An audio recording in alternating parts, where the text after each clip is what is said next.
white people, united at home. The world is going through difficult times, and America too, actually. So last night, I knew we were gonna do this, and I made a special record. So this record is in honor of George Floyd, and I really hope we can see more unity and more peace when already things are so difficult.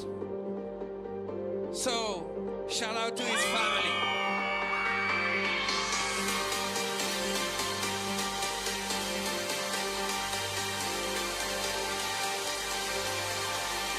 So even though we face the difficulties of today and tomorrow, I still have a dream. It is a dream deeply rooted in the American dream. I have a dream.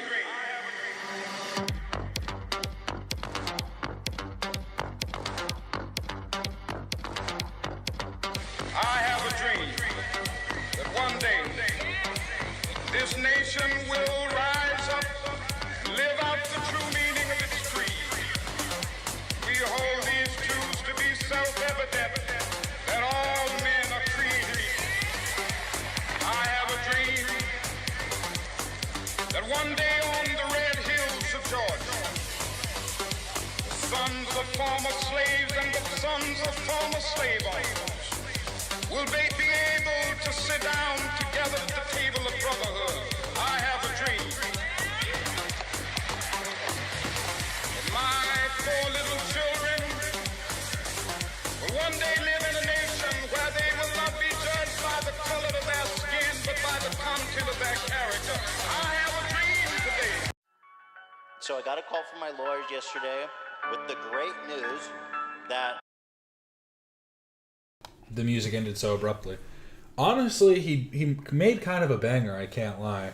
I want to give a shout out to all the new subscribers, and a shout out to Alex. Thanks for having me on the podcast again, the H3Y podcast. We're gonna shout it out more in a second, but thanks to everybody. We're almost at 1,000. 20 more. We'll get there soon. But hello. Welcome back to the channel. I'm Captain Quasar, and welcome back to another unofficial H3 waiting room. It's another member stream today, so we might run a little short. We might run a little long, kind of depending on where we go. I got a pompadour going on right now. My hair is just a little bit fucked up this morning. You know, it's getting a little long. The goal was, once I hit 1,000 subscribers, I was going to let chat decide how I'm going to cut my hair and give like a couple goofy, little funny options. So I thought that would be interesting. But I set that goal a little while ago, and we haven't hit that goal yet. So, 20 more, and then I can finally cut this off. I've just been letting it grow out. But yes, thanks so much for everybody that stopped in. We have some fun stuff to look at today, some stuff from the Reddit. The video from Conduit about Mike from PA, I've been wanting to check it out, and I think today is probably a good day to do it. But first, as always, some Instagram posts that I find kind of interesting. Thanks to all the regular schmegulas in chat. Why do I look like that in the thumbnail? Don't talk to me like that, internet tough guy. You'll get your comeuppance one day. Thanks for stopping in, Lester. It doesn't matter that you miss a stream here or there. I appreciate everybody that stops in. The hair is poofing. Yeah, shout out everybody. Shout out all the regular schmegulas. Shout out all the new subscribers. Shout out all the subscribers in general, and all the viewers. Great, we're starting off amazing. Let's get into the Instagram posts that I have ready. This is pretty cool. I've been getting more into Lego. Some people do some crazy stuff with Lego, and this is just a small example of that.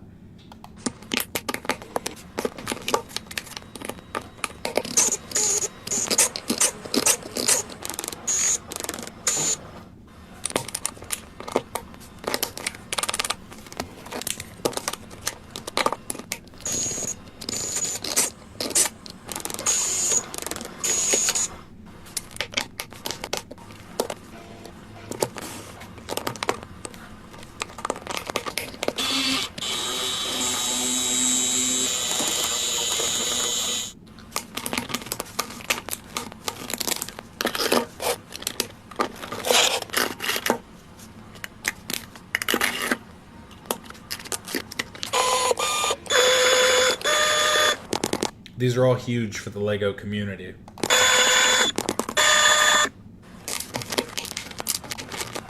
See, I was into Legos a lot when I was a kid, but I need to get back into it now. Some of those, the sets are just so goddamn expensive nowadays. What happened? What does our society become? Plastic? I'll never throw it away. At least I'll have it forever, you know. It won't go to a landfill. I still have all my Lego just in a big, one of those big containers. It's all disassembled. All the different things that I built. I never had too much Lego, to be honest. See, what my dad would get us is we'd get the small sets. I had actually the biggest sets I had a Krusty Krab. That was pretty cool. It came with SpongeBob and Mr. Krabs. That was pretty dope. I don't think I got many like city sets or anything. I got more minifigures than anything. We were big in the minifigures because, see, my dad's, like I've said this before, my dad was always a collector, so we would always get the different like blind bags and different stuff like that. Try different stuff out, and hey, sometimes you'd find something super rare.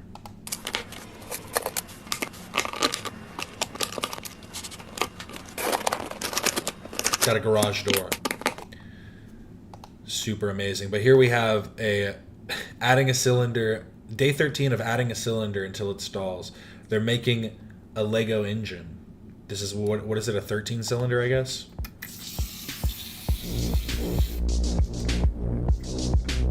Inline 13.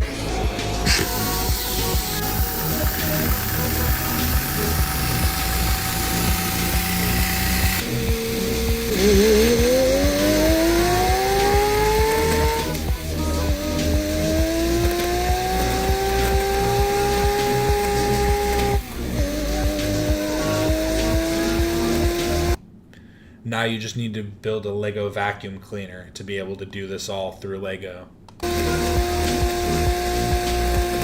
Listen to that kitty purr. He's shifting.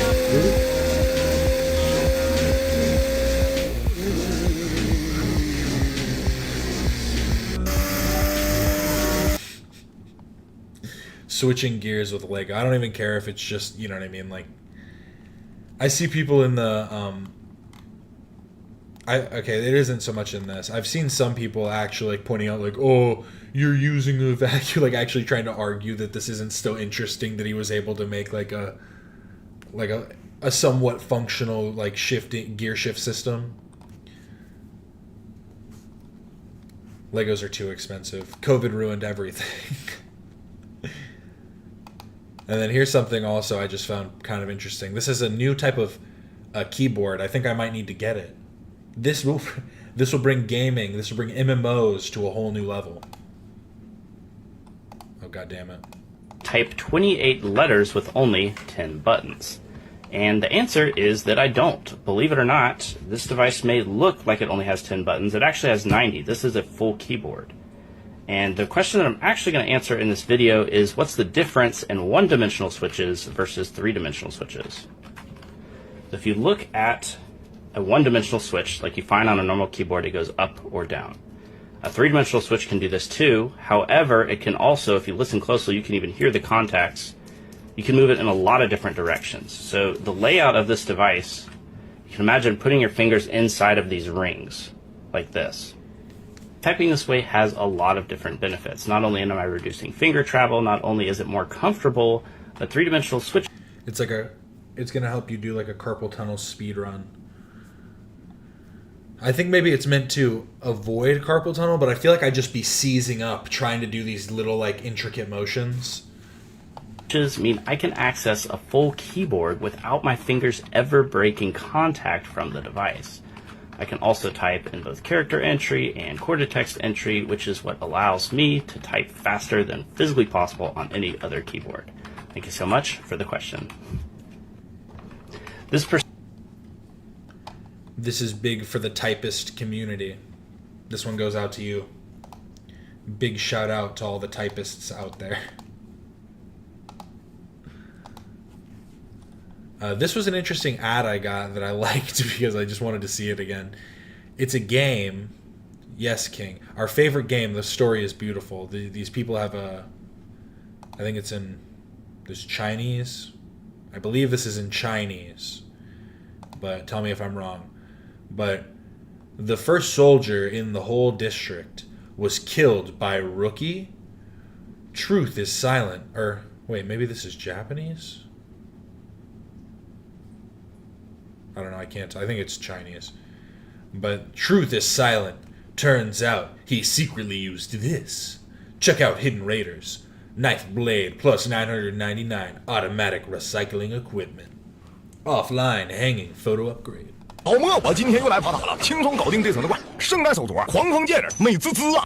去下一层啊！这个图啊，每天早上8点刷新爬塔地图，每天下200人进入。这个图里的怪是10倍爆率的，而且这是专属爬塔地图，不怕别人跟你抢怪，直接干就完了。God damn, it's so loud. I'm so sorry. This is all my fault. 哇，这爆了场！ Oh, that did work. 攻40的运3图种，攻速还加5，直接装备塔。下一层，这层有2只 BOSS 守塔，刚好试试刚爆的这把图种。 Get him, get him. 这攻速咔咔的，关键是伤害也在线。想爬塔的兄弟一起玩啊！ 老莫，我今天又来爬塔了，轻松搞定这层的怪。圣诞手镯，狂风剑人，美滋滋啊！去下一层啊！这个图啊，每天早上8点刷新爬塔地图，每天下200人进入。这个图里的怪是10倍爆率的，而且这是专属爬塔地图，不怕别人跟你抢怪，直接。Internet tough guy used to make Lego Star Wars stop motion. Hey, I think we all started somewhere like that. You know what I mean? No, it looks like a pretty interesting game. Just it has so much that fills the screen because of how much loot drops. I was genuinely so confused because even if you can read Chinese, there's so much overlapping text that it's just like this has to be impossible to read. I guess like you might be able to read what's on top, but everything else just becomes like a blur.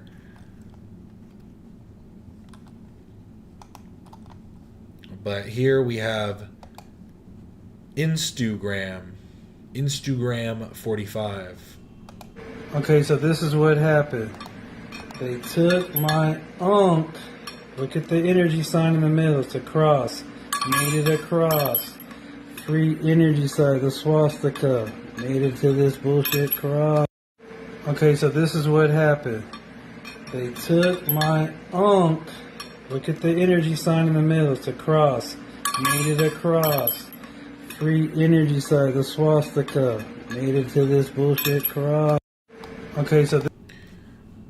Very interesting guy, I have to say. You had to hear it twice. So he also has this definitely fake suit of armor, but is this like a dummy? It almost looks like a stuffed animal. I can't really tell. Imagine you spoke with the creator of the universe before your birth and got... I think this guy did. The most important lesson you can learn on Earth is how to manipulate. You can't play an audio that has someone speaking if you're gonna talk, bro. You can maybe play music with lyrics, but you gotta make sure the levels are alright. But an interesting fellow. I just want to introduce everybody to my dad.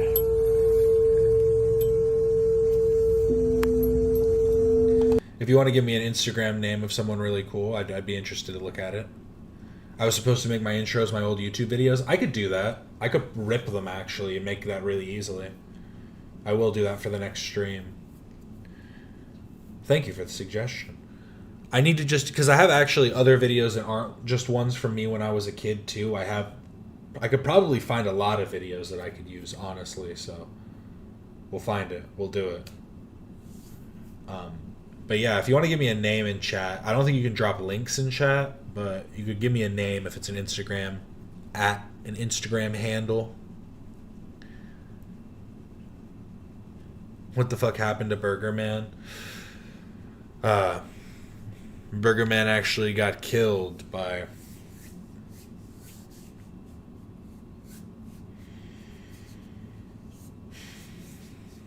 I can't even say it.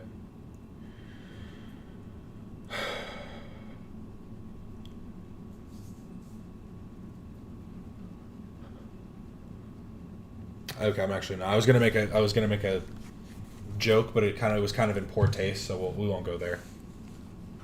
Fill in the blank. Check out this guy. Moving on.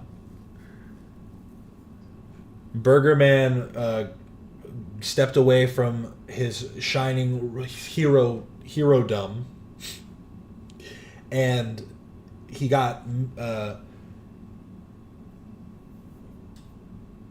he I was gonna say he got married, but he actually didn't. He lived on to be a bachelor into his 80s when he adopted a dog that lived with him until his end days, when they died one day after the other. The dog passed the following day, 16 years after he had been bought by Burger Man. Interesting story, I know. But now if I could move on to Merrick Greywolf here. Mr. Goodbar 21 Guns. Oh, I'll check him out. It's a YouTube video, but it feels off topic now. Hey, these are all off topic. That's kind of the beauty of it, I feel. If you want to send me a link, you could send it to me on Instagram. The @ is the same as my channel name. But I won't pull up the chat on stream. I'll do it off to the side, obviously. But I'll look it up. The Hamburglar. The ones you showed were too cute. Yeah, I have a few others, I think. I don't remember which ones I showed specifically. I remember I showed Burger Man. And did I show the Tater Tot one? I think I showed those two. I think there's like 2 other ones that are out there, maybe. If I just showed those 2, I think there's 4 in total. But then I also have videos that I uploaded just when I was like 18, 19, 20 of me doing stunts in Jackass-style cool things. Me hanging out with a guy in a gimp mask while we light each other on fire and stuff like that. Playing with mouse traps. I think I have one in the desk still. Let me see. Not anymore. The times have changed. It's somewhere in the desk. I'm just not going to go through all these drawers right now. But again, I need to get back on topic. Merrick Greywolf 80. And then we'll go on to the other one. Sorry. It's okay. I'm sorry, Catterpuss. Yeah, I don't even think YouTube allows links. I wouldn't necessarily care, because, like, I mean, what are you going to... I guess other people could click them too, though. I guess it makes sense that you shouldn't be allowed to post links in the chat. But Merrick Greywolf, he isn't aging. This was him in high school in '99, and this is him here in 2025. He's embraced 500 years of life. Aging is not about how many years have passed, but about how much life you've embraced.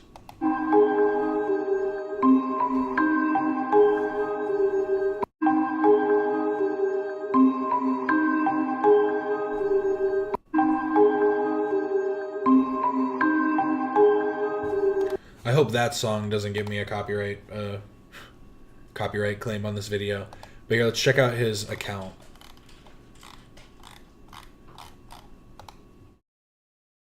Sensual fiends, we are by our very nature.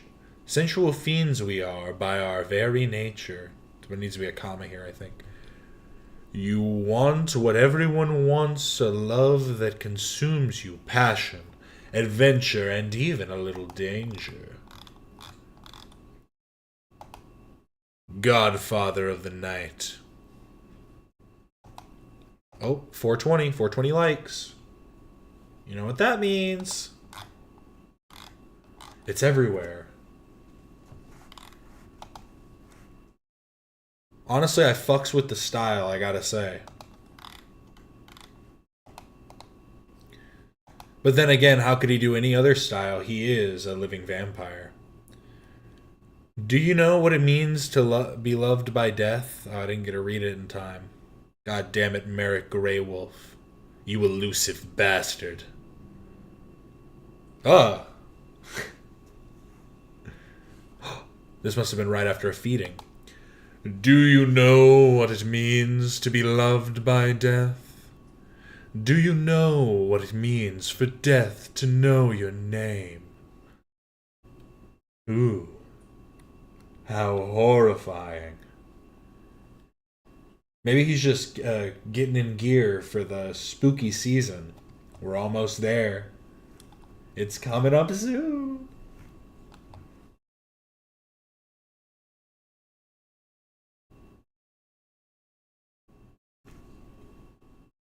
That's you on the thumbnail? You think this is what I look like on the thumbnail? Because I was doing another soy face. I just didn't do the open mouth for that one. And this one, he's kind of alpha posing. Like, look at that.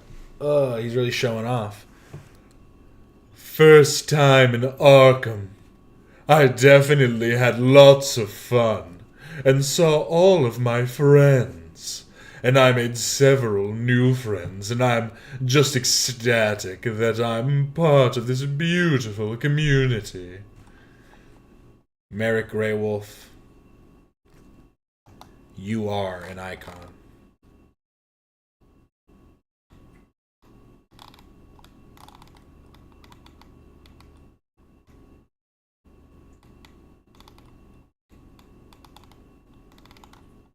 We'll pray for you, Lester.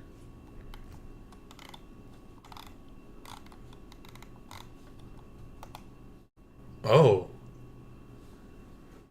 This must be a photo from the past. A photo back from the... A photo from the 1500s. This is crazy. He didn't say that, but that's what I'm saying. These images came from the 1200s. I know. Crazy, scary stuff. No, 1200 BC. I don't get to say this very often, but I'm glad I'm a vampire. Of course I had to use the greatest song from one of the greatest vampire movies that was ever made, Salem's Lot. I would like to take the time to say thank you to some special people to... Okay, yeah, he's just giving some thanks. What a legend. Wow, this person must be from the 1200s as well. You are, and especially those who love this beautiful film and soundtrack, that you, for your encouragement and your support... Also, well, it's time for me to go back to my crypt and into my coffin and sleep like the dead, and wake up refreshed tonight. So good morning to you all, and good night to us creatures of the night. Sleep tight, and don't let the vampires bite. P.S. No human was harmed during my partying. How long have you been alive? I was unalived at the age of 15. I am currently 360 years old. Can you show pics of you during older eras? I believe you. What kind of pictures do you want? My vampirism stopped my aging. I still look the same. Check out my posts. I have been Merrick Greywolf. I have been. Oh no, they want to stop me. It's because I'm already on his page, I think.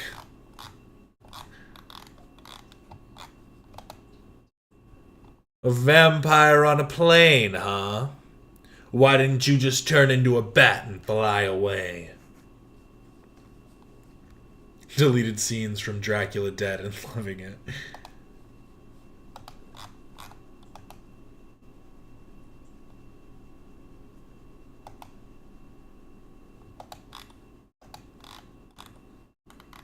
That was just him thinking about being on a plane. He was like crazy.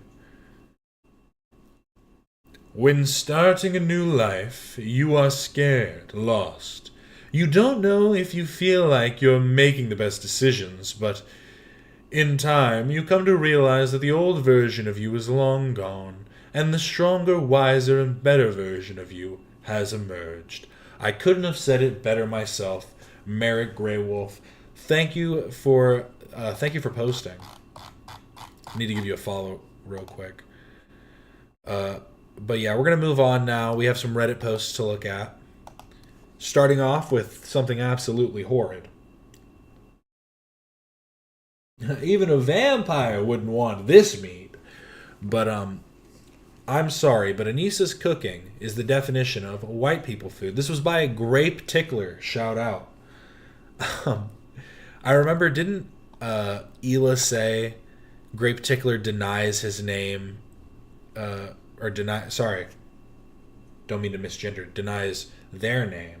Don't know. They're not, I don't know if they're non-binary either. It's just, we're speaking in the assumption.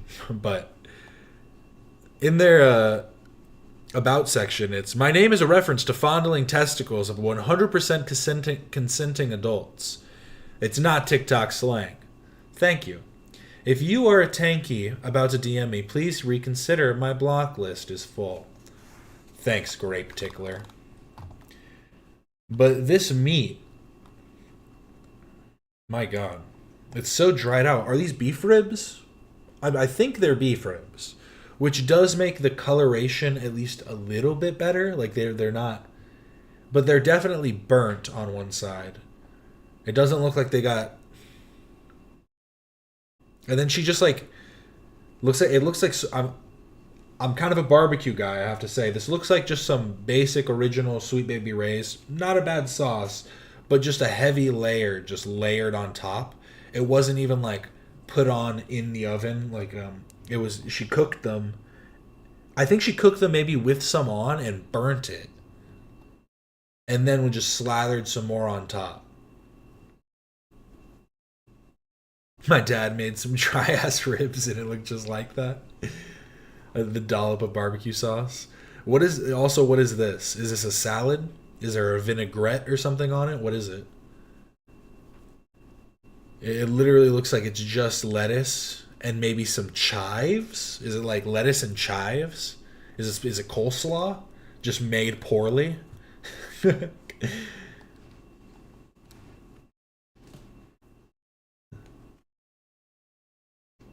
My barbecue ribs fall off the bone. Anisa, do better.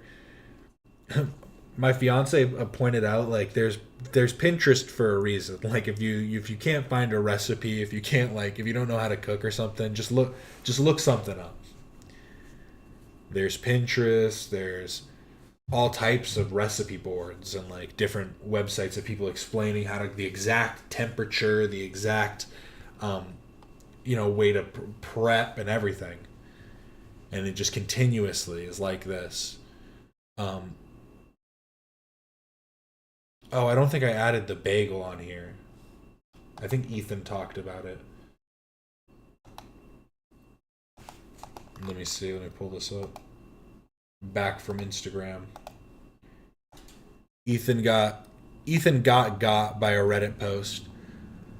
I was unfortunately bamboozled by my own people. The meme I previously shared was a forgery. She never wrote Jewish salt. Here's the original one. I saw the meme someone made. It was pretty funny. Made it with some Jewish salt on top instead of kosher. But tried a new recipe with active dry yeast and made maple syrup in the dough.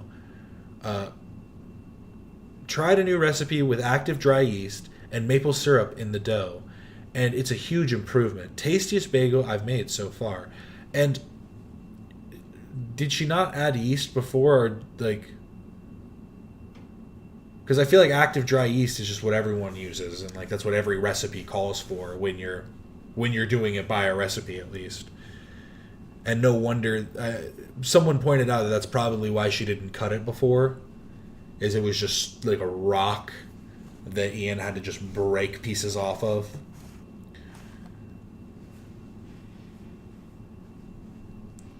Yeah, he totally had a boomer moment. Gotta be real. It's an uncircumcised bagel. You know what's funny? I heard Ethan on the podcast. Ethan said too about kosher food having a rabbi like on hand in the factories. I don't know if he was just trying to make the joke in passing, but it came across as if he was saying it for real. And I just want to make sure everybody knows that that isn't the case. They usually just follow the certain... They have the factory follow the certain... Because kosher isn't just blessed by a rabbi. It's just following the certain like dietary laws or whatever that come with... that are followed in the different laws of Judaism. Stumbled over it, but got there in the end. But usually they'll just have like somebody that comes in along, not alongside, but, you know, in parallel to the like health inspector and stuff like that, just making sure they're following the right codes for their specific dietary laws and stuff.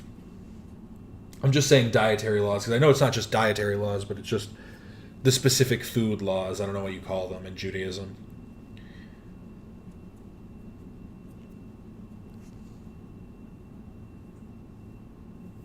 But how it's made showed rabbis blessing food. I swear to God I saw that. Maybe some places do. But I was watching... I've seen two different, like... One...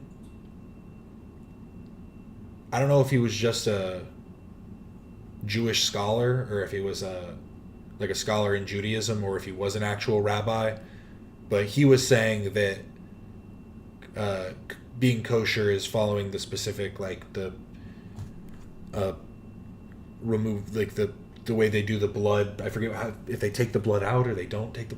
I forget what the blood rule is with meat, but you get what I'm saying. It's all a psyop. So true. How it's made is government propaganda. I saw how they showed me how hot dogs are made, but then my dad told me we got all beef hot dogs, and I said, So they half lied to me at the very least.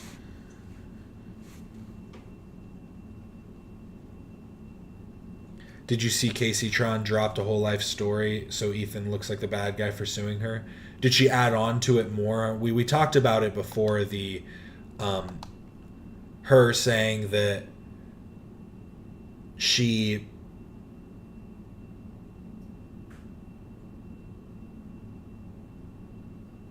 or maybe I didn't, because we talked about one a while back.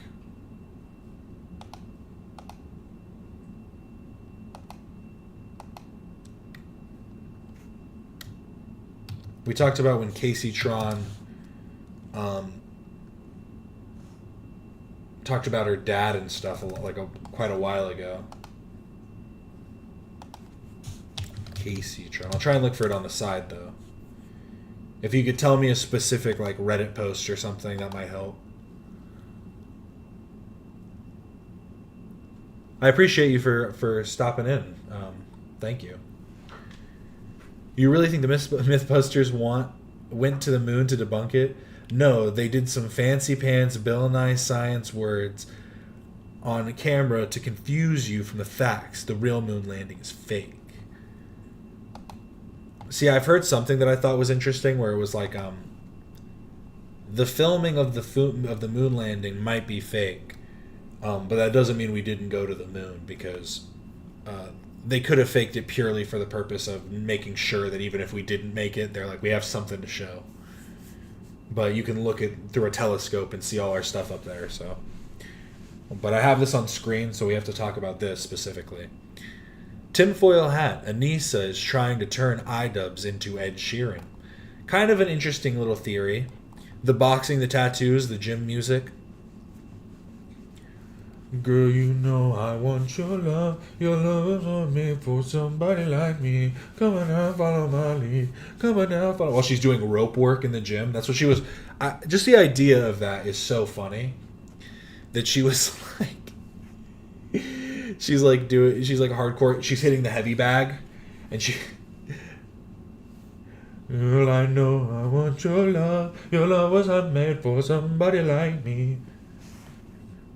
Ooh, that was kind of good. I'm gonna get a copyright claim just from that. My only question about going to the moon with people is the amount of radiation and tiny particles traveling fast enough to pierce through stuff. They make their stuff really strong. Duh. I don't know. I'm not smart enough to be able to explain it. I'm sure somebody else has. I'm sure there's some academic paper done on it, but are we going to take the time to read it is the real question. I think she's trying to turn him into a homeless person. She's trying to turn them both into homeless people. You know, in this, Ed Sheeran kind of has small hands. If you really look at it. His tattoos are really bad. He's got small hands, bad tattoos. But hey, I remember listening to Lego House in like 5th grade. I can't remember the words. Build a Lego house. If things go wrong, we can knock it down. We were just talking about Legos. See? Things go back and it's a small world. Isn't it? Science, bitch, Jesse Pinkman. Legos is science, if you really think about it. Legos is engineering. We saw it earlier in chat. Someone said it.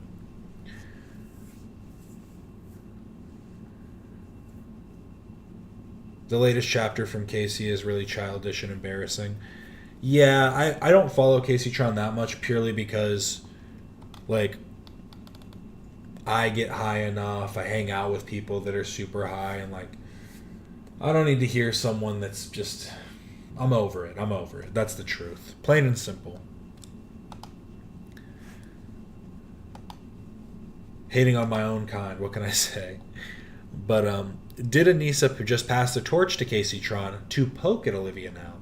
Just 6 months ago, this was Anisa's take on online harassment and mental health. Leave Anisa alone. Like, damn. Started to be like, okay, I really don't want to be a part of this was, I hate bringing it up, but Etika. The Etika stuff was so hard for me. You can't write this shit. That was the real reason I wanted to show this. I don't know what the rest of this clip is, but literally when I first saw this, I just saw the introduction, and I was just like, you are so, like, it was so hard for me. Like, you had to make that clear. She really had to make it clear. Like, we're talking about me here. The Etika situation, yeah, he killed himself, okay. But for me, thinking about it, ugh. Did anybody even talk? Why is she acting like she got dragged into it at all? I'm confused about that. I did see some gooners online talking about, saying she lied about the Mia Khalifa stuff. And they were pointing to specific videos being like, this is the one she's talking about. And I'm like, I don't mean to be the goon expert. I'm pretty sure Mia Khalifa did more than just one, like, hijab video. So... I don't know, like, you're kind of just outing yourself if you're like, it was this one. They started to be like, okay, I really don't want to be a part of this was, I hate bringing it up, but Etika. The Etika stuff was so hard for me, right? Like, that was somebody who clearly... Oh, and I should say, I do think she's lying about it. I don't think that she actually did anything with Mia Khalifa, because if she had at the time, Mia Khalifa is only famous because she did that stuff and then came out of porn and said that she can't go back to Lebanon. She's been told that she will be killed if she goes back to Lebanon. She said that she was coerced into it. So it's like, if Anisa had been involved in that, that would be the thing she's known for. There's not anything other than her being, you know, Idub's wife for, you know, being his girlfriend for so long. There's nothing else.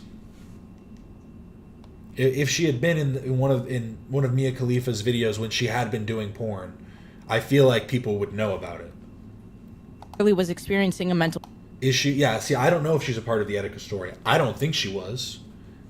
I didn't follow it that closely, but I remember the main actors were Keemstar,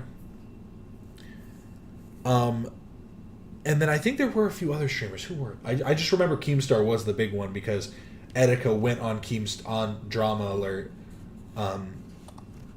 Not super, like, it wasn't too long before, but it wasn't like too close to when he actually did commit suicide. But just in general, making it, like, here's the thing. People point out, oh, Ethan made Charlie Kirk shooting about himself.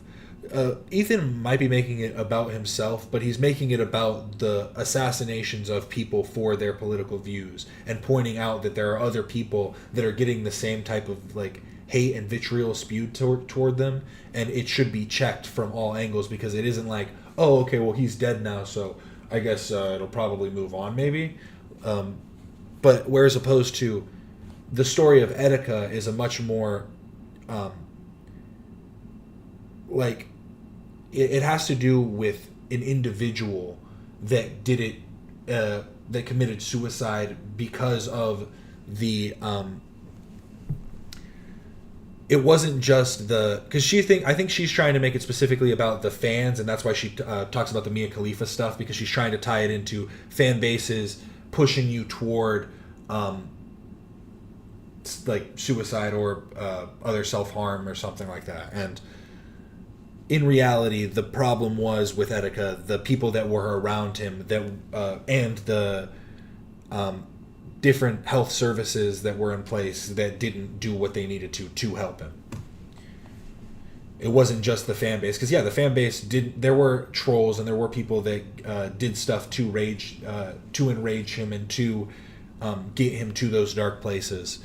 But Etika also had, like, a very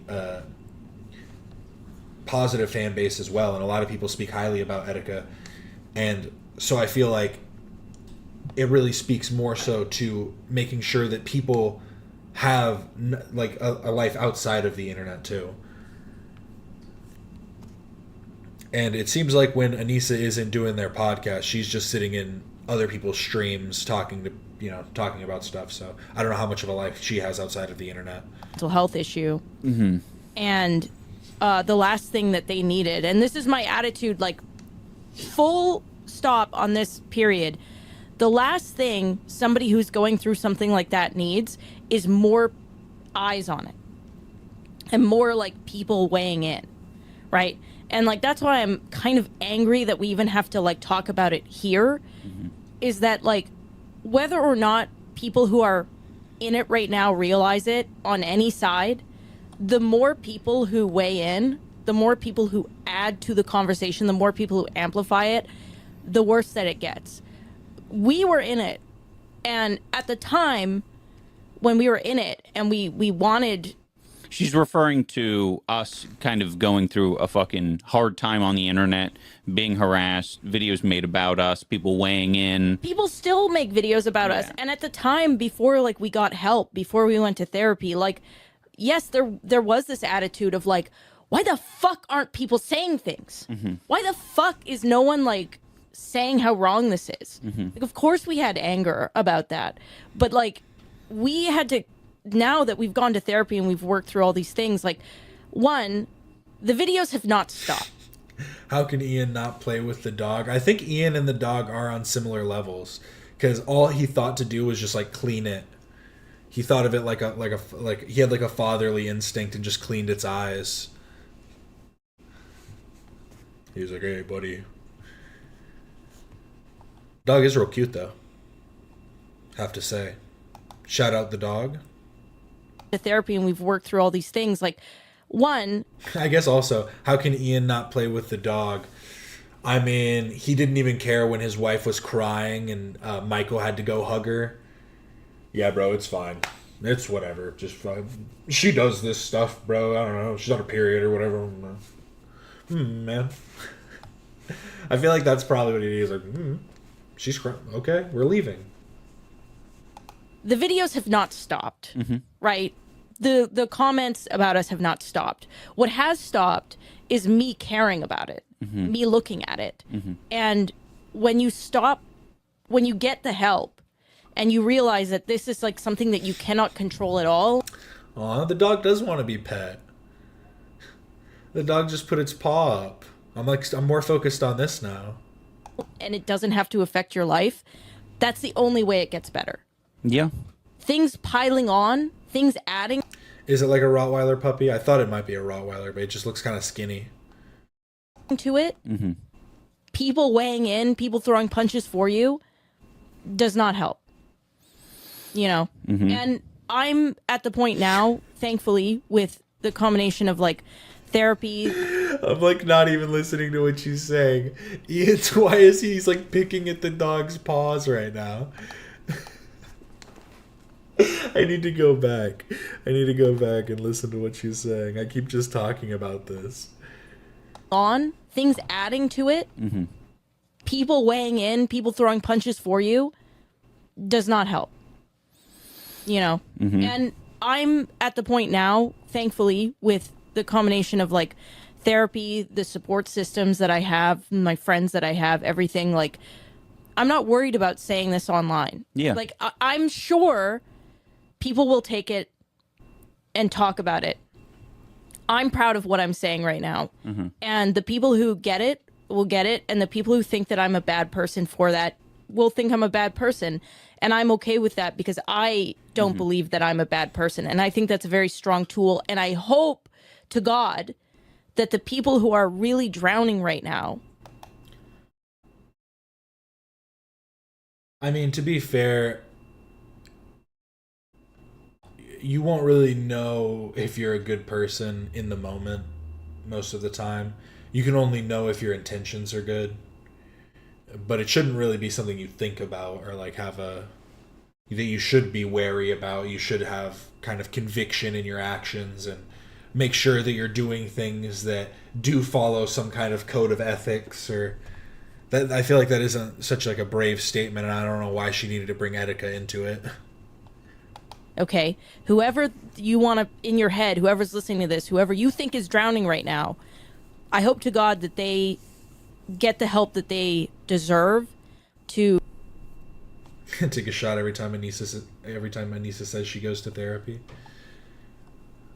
Honestly, we'd be feeling a little buzz, that's for sure.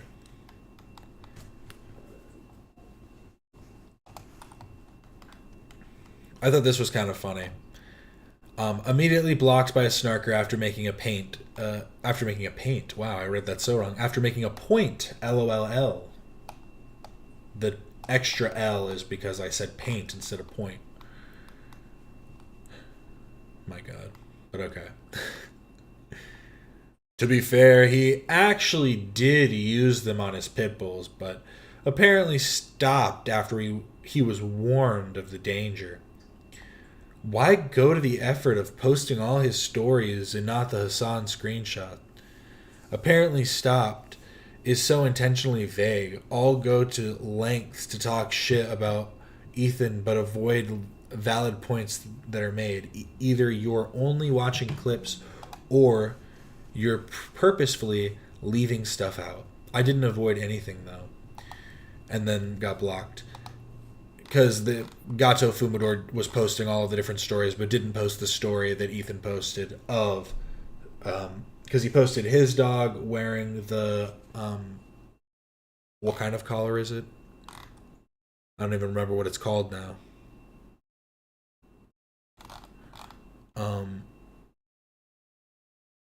I'll just pull up, or I don't think it's on Ethan's Instagram anymore.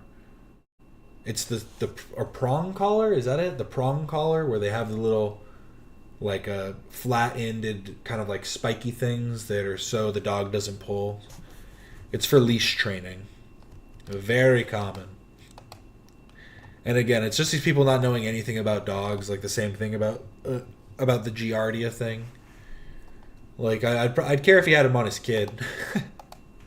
I'd probably say something if he had his kid on a leash at all. How we feel about kid leashes. I understand the purpose, but I mean, if your kid's that like rambunctious, I mean, maybe be one of those people that just keeps them in a stroller then. I don't know, there's something about the restriction of getting pulled back. I don't know, it feels a little odd. Being pulled by like being tugged. Feel like a caged animal. But this was kind of interesting. Throwback. Hasan has a meltdown on his gay co-host. I don't know why they added gay here, but context, I suppose. Hasan has a meltdown on his gay co-host at Pop Trigger when she suggests he has paid some women for sex, shouts, "I can get pussy for free, motherfucker," and says, "Don't make me go alt-right on your ass right now." I don't think that she's accusing him of paying for sex. I think what she's saying is that some people have dinner and that is like their way of paying for sex, but we'll see. Oh, damn it.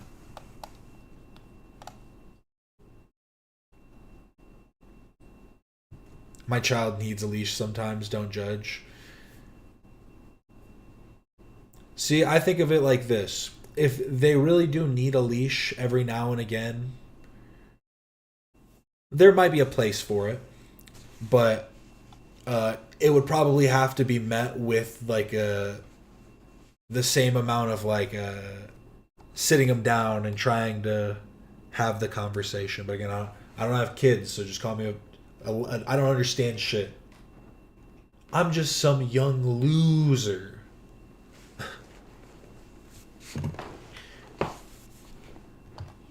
But it's always seemed a little funny to see. I heard this one bit. This doesn't inform my actual perspective on child leashes, but the best joke I ever heard about it was, I don't remember which comedian said this, but child leashes don't make sense, and it's the reason that society is getting slightly worse. Because back in the day, we didn't have leashes, and those kids would run off the cliff. And if your kid's trying to run when there's no more floor beneath them anymore, then, you know, that's just natural selection. And again, that doesn't inform my actual perspective on child leashes. I don't think that kids should be thrown off cliffs. But it's interesting, isn't it? No, and moving on from child leashes.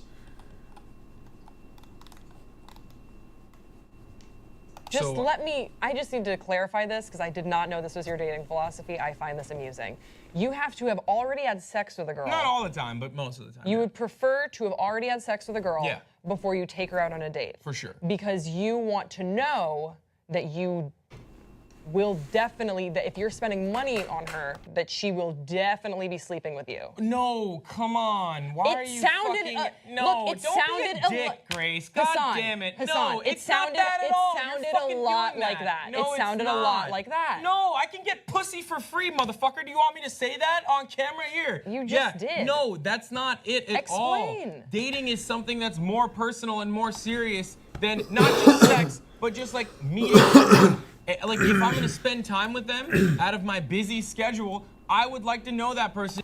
Damn it, I thought I muted the mic while I was coughing. My bad. I was clearing my throat. He gets really mad about this, though, which I find kind of funny. But his whole perspective is also so weird. His point is that he likes to have sex before going on the first date. I'm like, what? And see if I'm compatible with them or not. Otherwise, I feel like it's prostitution and I'm just paying for their time. He feels like it's prostitution because in the end, he's just trying to fuck. If he's just trying to fuck, why go to dinner at all? Let's just fuck, and then if it was good, we can decide if we want to go to dinner or not. That's what I feel like. Okay. That's why, and a lot of guys, and a lot of girls even, see it in that way, at least in the straight community, where they think like, well, he paid for this dinner, so I guess I'll go all the way with him. Like, I don't want that sort of weird pressure around it. That's one. And then two, I don't like that there's this expectation that I have to pay for your time. If we've already had sex or if we've already spent time together, it doesn't necessarily have to be sexual or otherwise. If we've already spent time together. Call me old-fashioned, but I like to get to know someone first before anything happens. Yeah, Alex, I guess we're just some old-fashioned kind of guys, you know? It's just so funny because this is all under the... Like, you have to start with just the fact that you're gonna have sex on the first date. If that's out of the question, like if you know you're not gonna have sex on the first date, this kind of doesn't matter, because the whole point is it's a process of getting to know somebody and getting to see how you feel about them. Because like, you know what they say, sex is like pizza. When it's good, it's great, and when it's bad, it's still pretty good. So like, go get some pizza first, you know? Who cares? The conversation is the important part. And I know that I like this person, I don't feel weird about paying for a date. But what if you have had sex with someone and then you're like, well, the sex was really nice, and then you hang out with them and you're like, but the personality sucks. But you've already spent Yeah, that time. happens. That's like my secondary form of I'm just figuring out if a person and I are compatible. I don't want you to figure get out to- if we're compatible sexually, if we have sexual chemistry, and then I figure out sometimes before, sometimes after. Obviously, it's not an exact science, Grace. Human interaction is complicated. Hey, I'm your friend. I know, you just put words in my mouth. That's why I'm being so defensive. I was saying, is this what you're saying? And you said, no! And that's, No, I you was didn't just say asking. No, you said it sounds a lot like that's what you're saying. And then you I know said, what you were doing. and It I doesn't said, matter. would you clarify? Yeah. And then I listened to you. Okay. And I didn't Don't make speak me get over all you. right on your ass right now. No, seriously though, like. Just crazy. And it's just funny because it's like, people love to go like, oh, his bro courses or whatever they were called, they were on the Young Turks. Those were all jokes. Was this a joke? He clearly had like frat bro mentality throughout like most of his young adult life, and it's like, where is the line? I don't know. Here was something that was interesting. Someone pointed out, iDubbbz Reddit is full of pathetic liars. Ian's new video addressing the haters called Coming Clean. And then they posted it on the r/iDubbbz subreddit. So this person, this person's on r/H3H3 Productions and r/iDubbbz. But someone commented underneath the post on the iDubbbz subreddit, as someone who doesn't know who any of these people are except Ian, I found the video informative and interesting, so that was content for me. The hate comments on his YouTube video are crazy. I didn't know there were that many incel losers in this world. But here we are.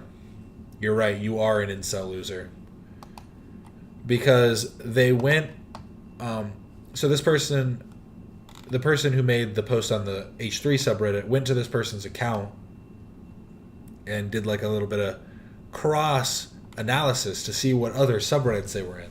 They did a lot of time in Hasan Piker, r/Hasan, and the H3 Snark. So it's just like completely, you're a liar. You're lying to me.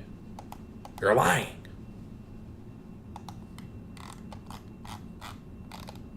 To be fair, we don't really know who the Kino Casino guys are. Like, some people do, but it's like, do you really know who they are? You've seen them before, but it's like, I don't know. And then finally, Ian wants people to see him as the White Hasan. This is hilarious. While he's playing, is this World of Warcraft? Yeah? Playing some WoW? I might do different times, so it could be like during the night or something. I still haven't figured that part out. Because I don't know if I want to be streaming when fucking Hasan's streaming. I just realized he's playing music. If this gets taken down because of it, I'm going to be so mad. Let's try and break it up with me talking a little bit. Let me hit this. But I also might want to stream while Hasan's streaming because he deserves like a little competition. I think that's maybe a good idea. Especially if people see me as like... Just keep it in the box whenever he's silent. He wants people to see him as the White Hasan. We get it. We get the point. Especially if people see me as like the White Hasan. Why would anybody see him as the White Hasan? First, Hasan's already white. Like, first off. Plain and simple, Hasan is white. And second, like, that's such a weird thing to say. What does that even mean? Yeah, let's give him a couple more. A couple on top of that. Ian thinking he's Hasan's competition is so funny. It's literally gonna sap him of his 100 viewers or whatever. Like I know I'm not doing amazing. I know I'm not like. Honestly, I could be Ian's competition though if we really wanted to be. If we wanted to be real on some level, I could probably be Ian's competition.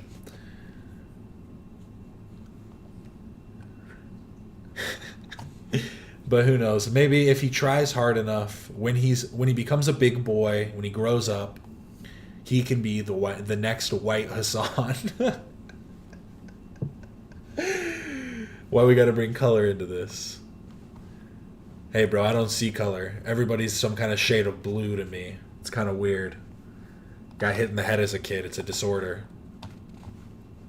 I wanted to give a shout out again to the H3Y podcast, H3Y number 9, with the girl with a microphone, Captain Quasar, and Haley's Comment.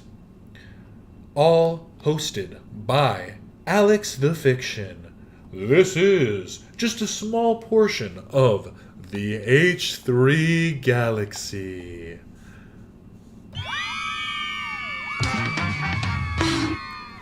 We get the bonk too. You gotta be, impartial here. But this was an interesting portion. This is all I'm gonna give you to show you that nothing's a coincidence. We're all in sync here. Maybe this is a cult. Watch me and Kate, girl with a microphone. Watch our reaction to Haley talking. Oh, didn't mean to full screen it. Super hot take then, because mine is so easy. Did you catch that? I'll run it again. Yeah. Well, I have a super hot take then, because mine is so easy. It's Jake all the way. You want to? But yes, if you want to know why that's not her favorite crew member. I think these might have gotten out of order. Or maybe forgot to put in, it was favorite crew member and then who would you rather be stuck on a deserted island with?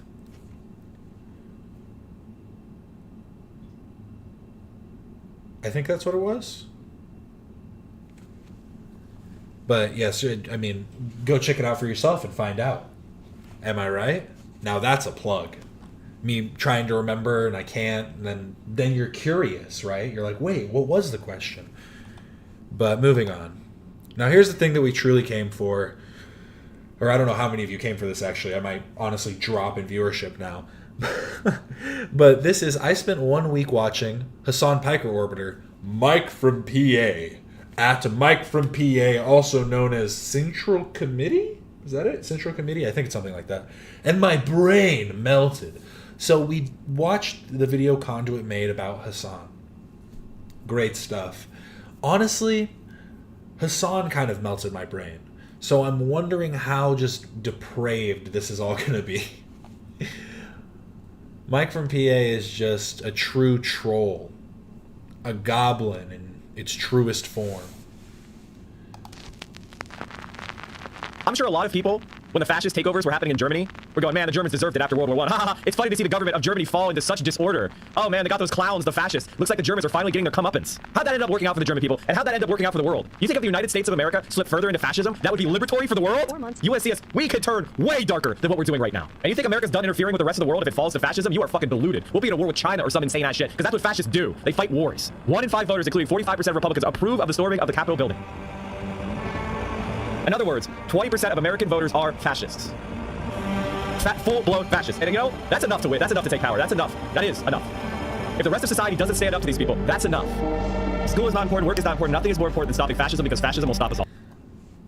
That's him? Yeah, he's literally over time just slowly, become what he is now. He was originally Michael from Pennsylvania, turned into Mike from PA, and now he's Mike from PA.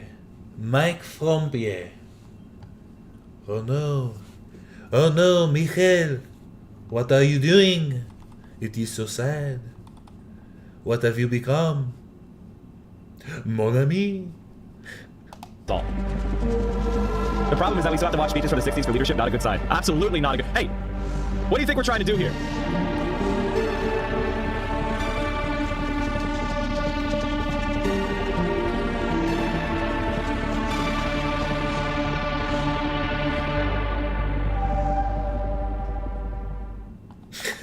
Sorry, I don't think he was ever normal. I guess I should have clarified that part.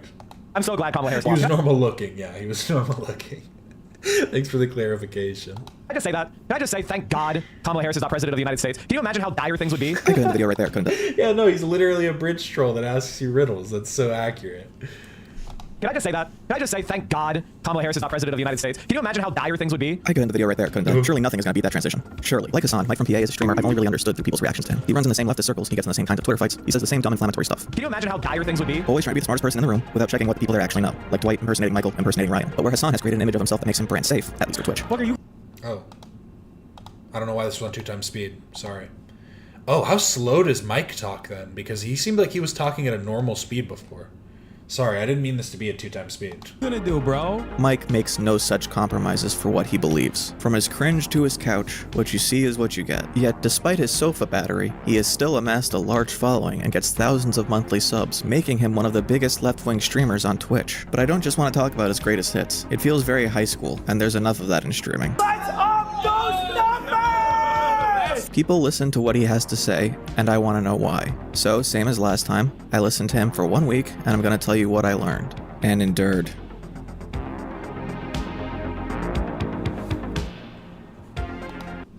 None of the statements made by Mike necessarily reflect the views or beliefs of this channel. Necessarily?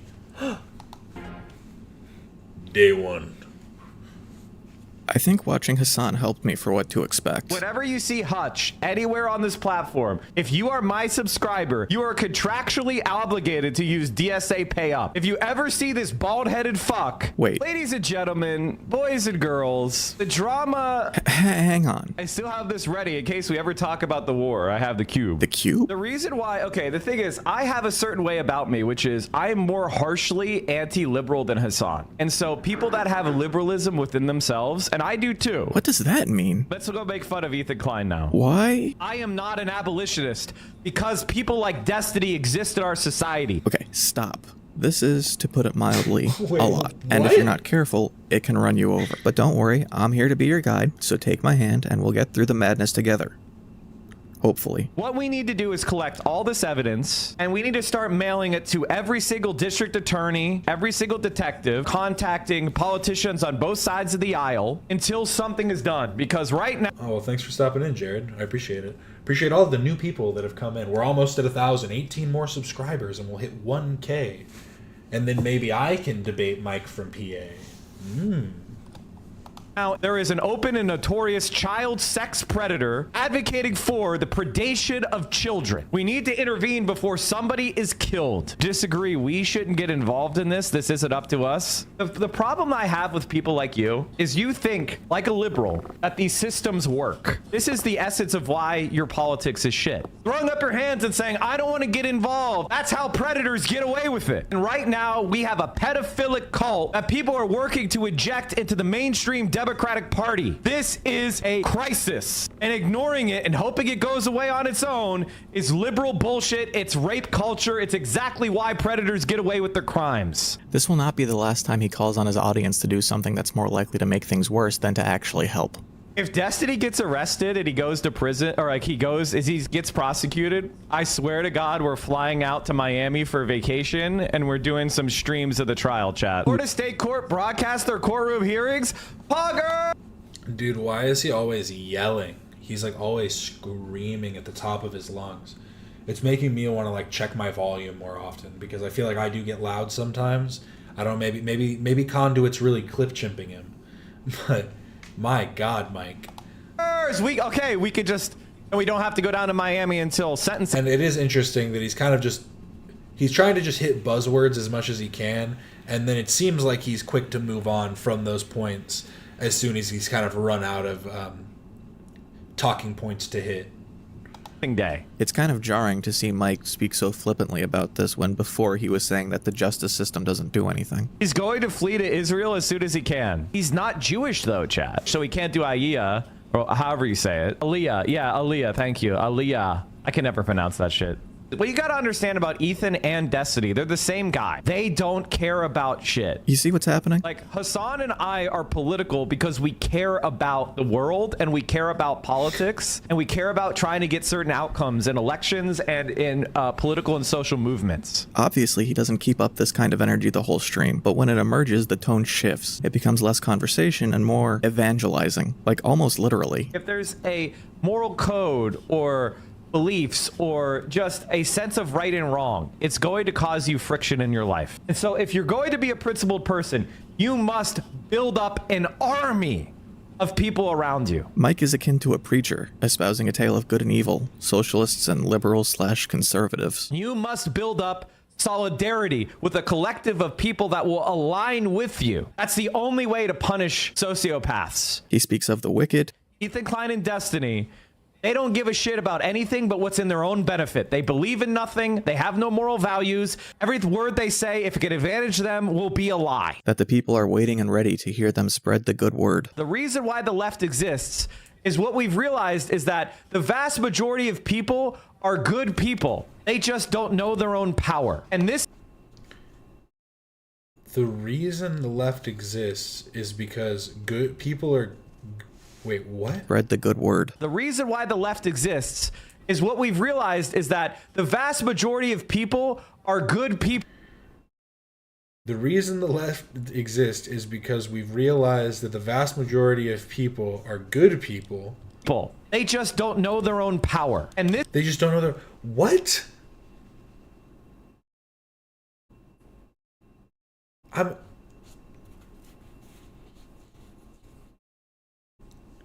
so confused as to what he's trying to say by that. I guess I'll let him continue. I'm cutting him off too early. This is why the left is the next stage in human development. The left is when we, the people, together, collectively, enact our morals and our values in the interests of humanity, and we destroy the parasitical classes of sociopaths that have dominated human society since we settled down around our first agricultural fields in the Nile Valley. And if we just follow the righteous path, we will be delivered unto the promised land. We build systems of interlocking accountability and transparency. That is the next step of human evolution. He just said the like, oh my, like, let me hear that one more time. Of interlocking accountability and Wait. The promised land. We build systems of interlocking accountability and transparency. That is the next step of human evolution. Righteous path. That's we will such be like delivered a unto the generic promised thing land. to say. We build systems of interlocking accountability. We build systems of interlocking accountability. That's the next stage. That is literally the most basic form of just saying like we need some checks and balances, without actually pointing to what would be the better like implementation that you're suggesting. And that's what I mean by like I feel like Hasan and all of these guys just love buzzwords because it's the easiest thing to hang on to, because it is hard to actually talk about what that actual change means, what that change would look like meaningfully. Because realistically, a lot of the time what you're doing is, if you create like an end goal, a lot of the time you're not going to be able to reach that end goal, and then you're going to have to like concede a lot of things. And I feel like they don't want to do that either. So maybe that's why they don't want to show their full worldview.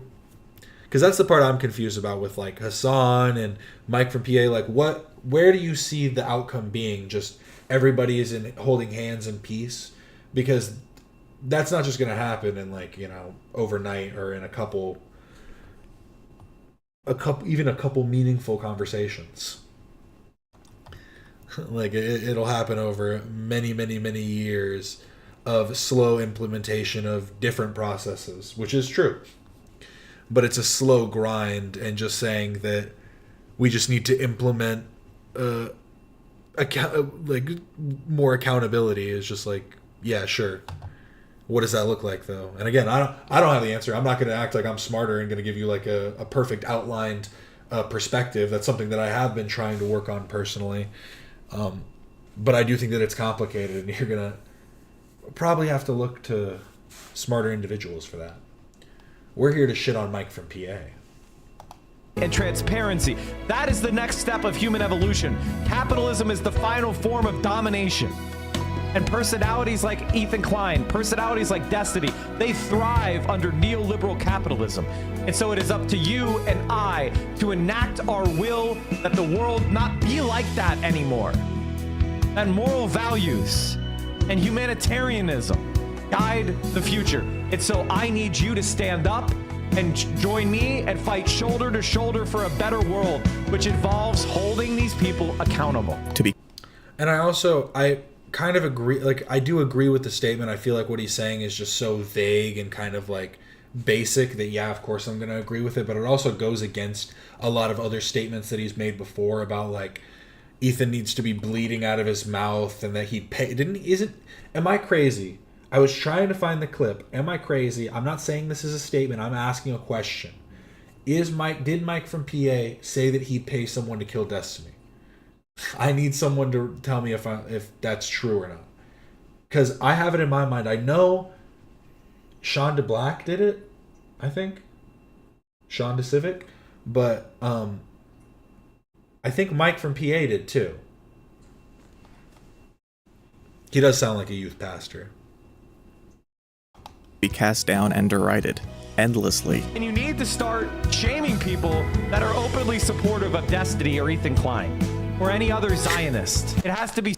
I didn't even see. That's so funny too, to just immediately go, we need to band together. We need to, stand up, humanitarianism, yada, yada, yada, and fucking strike these motherfuckers down. We need to show them that they're heinous, evil fucks. It's like, what are you talking about? Well, like, one thing that I do appreciate, like, I don't like missionaries necessarily. I talk to them quite often, honestly. When they come around, I like to have a conversation or two. We chat it up when the missionaries come by. But the one thing I do appreciate about missionary work is a lot of the time they're trying to meet you where you're at. In any, like, denomination, going out and trying to meet people where they're at to have a conversation is much more effective than just trying to act like things are going to change through telling someone that they're wrong. My hair isn't thinning. It looked bad for a second. I swear I leaned and it looked like I was balding or something. Am I crazy? I'm seeing things. It's still a thick head of hair. We'll see when I shave it. Once I hit 1,000 subscribers. Ooh. It's socially unacceptable to be a freak. It needs to be socially unacceptable to be a sociopathic liar. And the fact is that Ethan Klein is a Zionist. He really doesn't stop going after Ethan. He wanted to go online and posture as being pro-Palestinian, while at the same time understanding that the structures of Israel and its apartheid made that impossible. And when October 7th happened, those contradictions were exposed. And all the fake pro-Palestinian two-state solution. Oh yeah, that's what it was. It was something vague. If someone is in X place and wants to earn money, let me know. Yeah, it was something like that.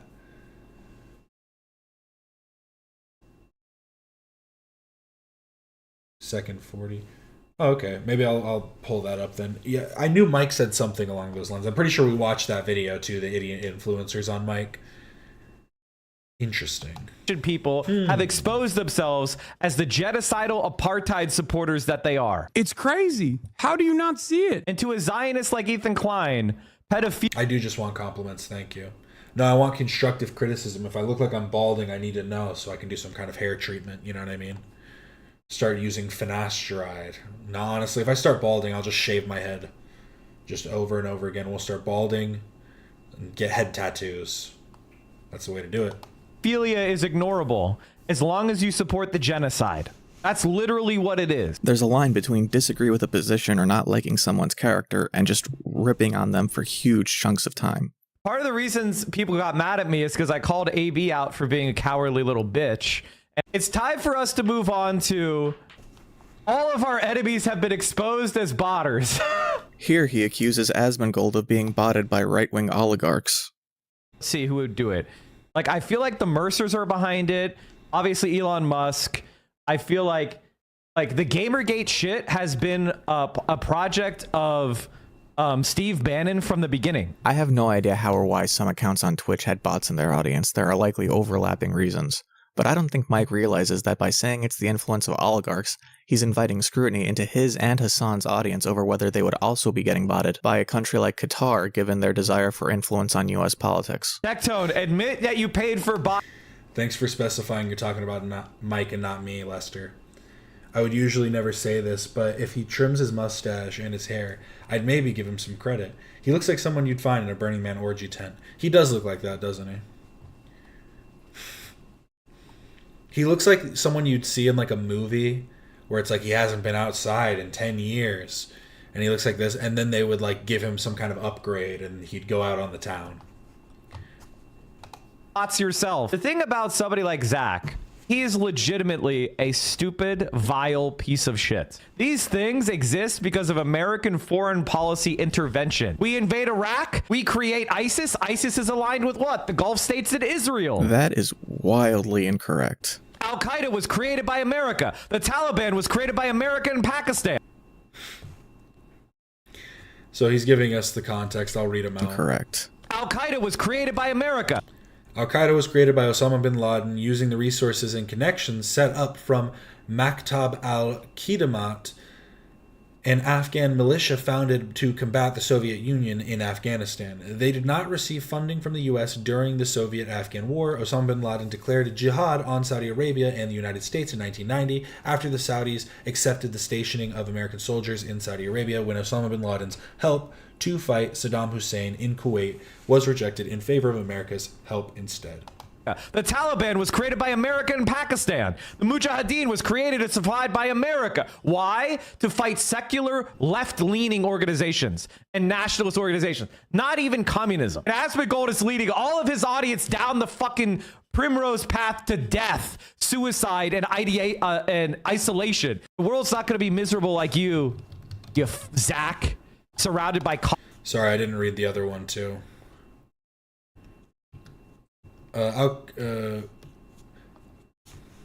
America, the Taliban. The Taliban was created by Muhammad Omar after the Soviet-Afghan War in the 1990s. After the interim government of Afghanistan collapsed, the country fell into civil war with the Taliban gaining control in 1996, though they used weapons initially supplied to the Mujahideen by the U.S. The intervention of the Soviet Union into Afghanistan in 1979, which sparked the civil war, is a much more significant factor.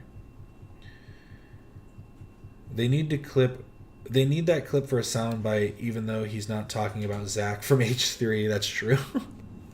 That is a good Zach soundbite.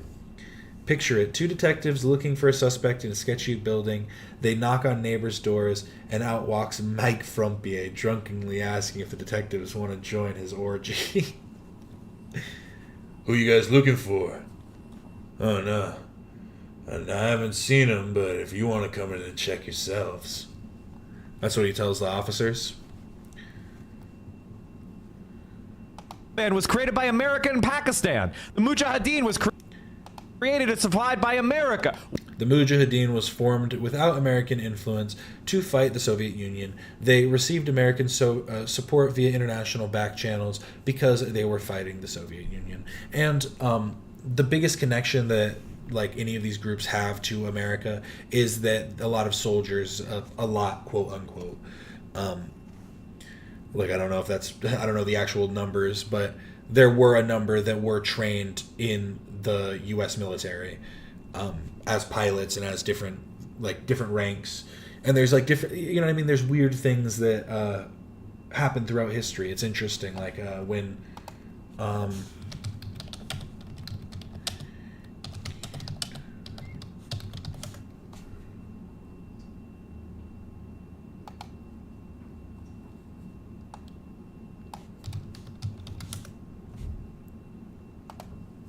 who remembers when Saddam Hussein was given the key to Detroit? Anybody remember that? Anybody remember when Saddam Hussein got the key to Detroit? Crazy stuff. Why? To fight secular, left-leaning organizations and nationalist organizations. Not even communism. And Asmongold is leading all of his audience down the fucking primrose path to death, suicide, and isolation. The world's not going to be miserable like you Zach, surrounded by cockroaches and filth. Like, I don't think I've ever agreed with an Asmongold political take, but I wouldn't spend 30 minutes a day insulting him, especially to an audience that's already on my side. If you fall into this rabbit hole, you are dumber than dirt. Next, we watch a clip of Trump. This is the essence of the conservative movement. This is Zach Rar. This is what the internet does. It convinces you that everybody else is dumb because the algorithm shows you stuff that makes you want to engage. It's an addictive dopamine machine. It's interesting that he calls this out at the same time he embodies it. I don't know if it's intentional or not. It's the tiny right-wing fringe.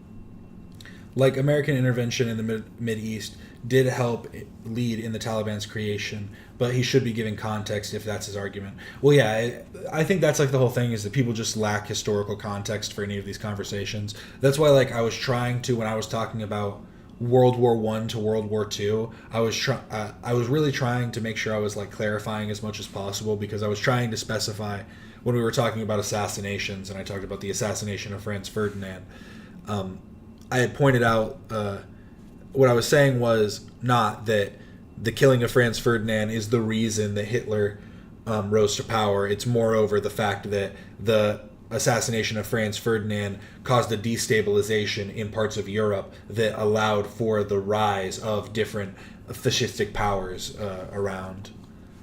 So that's I think the whole thing is, it's most of these topics are nuanced. Most historical topics are, but everybody likes the good versus bad. You know, literally, I'll just never forget Hasan going, "This is black and white." Like, quite literally, nothing is black and white in history or politics. It's all this really odd shade of gray.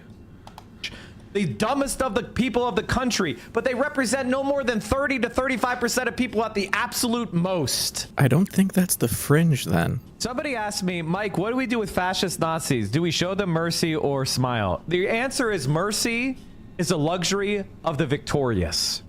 We do what we need to do to defeat fascism, and when it is broken, when it is defeated and crushed, when there is no more right-wing resistance, then we are magnanimous. Okay, but who counts as a fascist in your view, given that, as we'll soon find out, you see the Democrats as collaborators? But up until that point is achieved... Oh, thanks for stopping in, Tatiana. I appreciate it. I appreciate all the new viewers stopping in. I'm going to keep saying that throughout this whole... because I'm just so... I really am appreciative. Shout out Alex for having me on the podcast. Maybe I'll come on again. Ooh. We must fight pragmatically to get there. And any other way of being is folly. Wild levels of hypocrisy that he would say all this while vocally denouncing Kamala Harris. We have to use the tools of our enemy to defeat them. Mike gets asked about Gaddafi, former leader of Libya, and his response is something. What's a Gaddafi? Gaddafi is a complicated figure who had a lot of flaws, but undoubtedly he was one of the only models of successful development in Africa. That's why they attacked Gaddafi, because they didn't want the power of a good example. Actually, Gaddafi was about to roll tanks into Tripoli, the capital of Libya, to suppress a popular uprising because people were unhappy with his broken promises and authoritarian oppression. All right, I'm ready to talk more about politics. Was he really just trying to give a shout out to Muammar Gaddafi? Was that actually what he was trying to do? The only models of successful development in Africa. That's why they attacked Gaddafi, because they didn't want the power of a good example. Actually, Gaddafi was about to roll tanks into Tripoli, the capital of Libya, to suppress a popular uprising because people were unhappy with his broken promises and authoritarian oppression. All right, I'm ready to talk more about politics now. I think we've done as much drama as I could fucking handle. Oh boy, Israel. Israel bombs a hospital, and then when journalists and first responders come to heal the wounded, Israel bombed them live on... I'm not even going to disagree with the premise, but you have a Putin as bad cube, and this is the worst war crime you've ever seen? I have questions. And Reuters have also confirmed their journalists and freelancers died in the strike. They all do this, don't they? Liberals try to say that it's a genocide. Wait. Does he have some kind of weird dog statue sitting behind him? Unbelievably disgusting. Just on the table? They all do. What is this? do this, don't they? And why does he just have a hat sitting on it? Like, he didn't even try and place it so it looks like the dog's wearing the hat. It's like he just took his hat off and laid it right there. But this isn't like a hat rack. This is literally like a statue of a dog that's too big for the table that it's sitting on. He's using this as if it's like a corner table, but it's literally like a small dining table. Liberals try to say that it's a genocide in Ukraine. A small breakfast table, I guess, or something. Whatever you call those. Ignoring the blatant genocide that goes on in Gaza. So, where's the cube? Now we move on to the main Senate race. And it seems like he's good on Palestine. It seems like he's good on economic issues. He calls Susan Collins a fleshlight. That's nice. And when the choice is between Susan Collins, Donald Trump's fleshlight, or Donald Trump's puppet or ventriloquist dummy, then yeah, dude, go with ventriloquist dummy. That was crazy. That is a crazy thing to say. He gets into the California-Texas redistricting battle, and you think for a moment he gets it. if the Nazis and the fascists are going to take power through cheating, you better cheat back. It's called reciprocal morality. If somebody backstabs, you've got to stab them right back. They have to be punished right away. If you remember when he talked about being humanitarian in the beginning? Remember that? Those were the good days. Let them profit, then they'll do it again. And then it goes off the rails. Hamas doesn't exist if you do reciprocal morality, because if Palestinians have the same rights as Israelis, then there's no cause for war. The reason why the Israelis feel like they can fight a war is because they're being supported and they're being rewarded and they're being incentivized. If Israelis were punished, they would stop doing it. This is a complete misunderstanding of the conflict. This is the politician I've been looking for, not just someone who talks big, but who actually is interested in governance. He's only been an assemblyman at this point. Alex, if you want to get your sound bites to Zach, you have to send them to Blizzard Woofy. Did I get the name right? I feel like I might have just biffed that, but if you get them to Blizzard Woofy, I feel like is in direct contact with Zach for sound bites. He has his talk. I support him, but I know if I hold him to literally every promise he's made, I'll be disappointed. He can't single-handedly upend the system, and I'm glad one person doesn't have that power. Wait, hang on. Let me try something here. Somebody who is actually going to clean up our shit fucking government, clean out the parasites, clean out the consultants, who recognizes that value for your tax dollar, they don't have infinite consultants who are just soaking up money and excess lawyers. Now here's where Mike gets to Kilmar Abrego Garcia, one of the many who were deported by ICE to CICOT, the prison in El Salvador, and was fortunate enough to be returned. Now Kilmar is facing being deported once again. Mike put his name in the stream title, so I assume he's going to spend a lot of time talking about him. And because it's important to hear about this, I'm going to play every word he says about it, and fast forward where he just lets the clip play. All right, here's another story I wanted to talk about. Chat, they just rearrested Kilmar Abrego Garcia. ICE just did a honeypot where he came in for his mandatory check-in and they arrested him. They call Ethan a misogynist because they don't know about real misogyny. I mean, it's just, yeah, I mean, again, it's just buzzwords.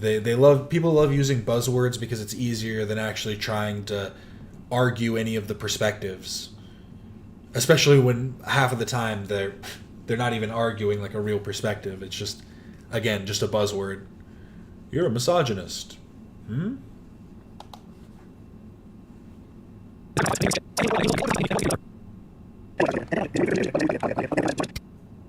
Like, this is just an absolutely insane fucking violation of all of our rights.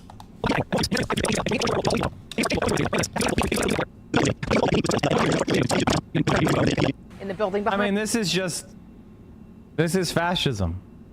There's really nothing more to say. This guy has not had his opportunity to have his case heard in court. I think honeypots are just in general using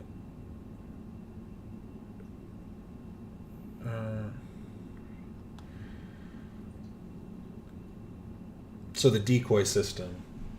A honeypot is an intentionally created, vulnerable looking by isolated digital asset. Oh, this is talking about cybersecurity.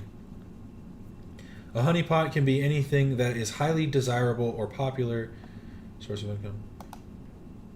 Oh, in espionage, a honey trap is in intelligence operations, a honeypot can be an operative, often a covert agent who establishes a relationship with a target to extract information or services.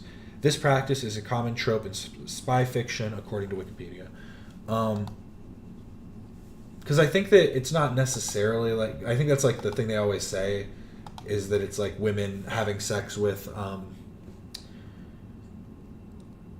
like, you know, women spies having sex with men, but I don't think that's always the case.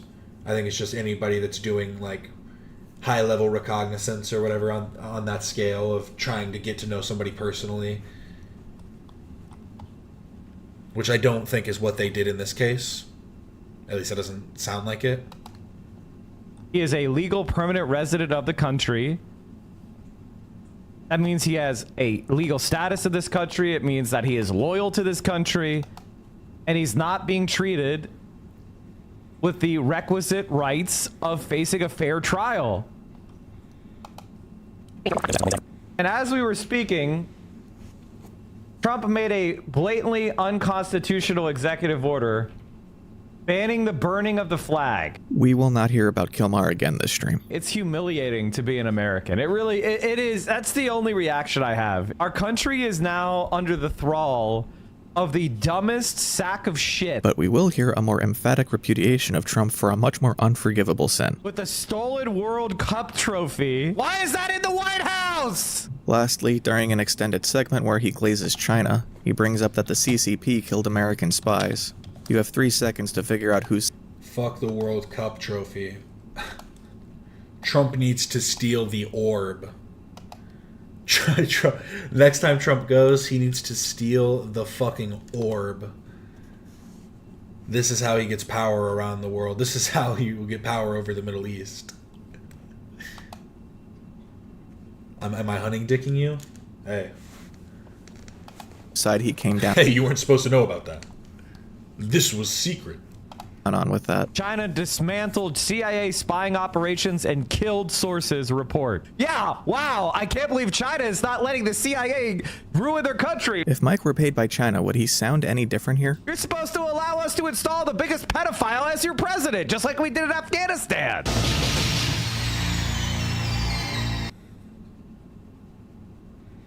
I am as happy as anyone that Trump is gone. I just worry. I have PTSD from 2008. I mean, can we just dispel with this idea that there are no differences between the two parties? I think there is definitely differences between the two parties. Absolutely, obviously. Okay. What separates me from some other online leftists, I'm not going to find the cloud in every silver lining, you know, because if you're always trying to find why things are bad in every situation, it's going to demoralize you. It's going to disempower you. It's going to make you cynical. And then you're just going to do nothing. I fight for what the right thing it's Hutch. Is. And then when I can grab the bag for regular people and it's not as much as I want, I grab it. Hopefully you don't have to experience the pain that I experienced.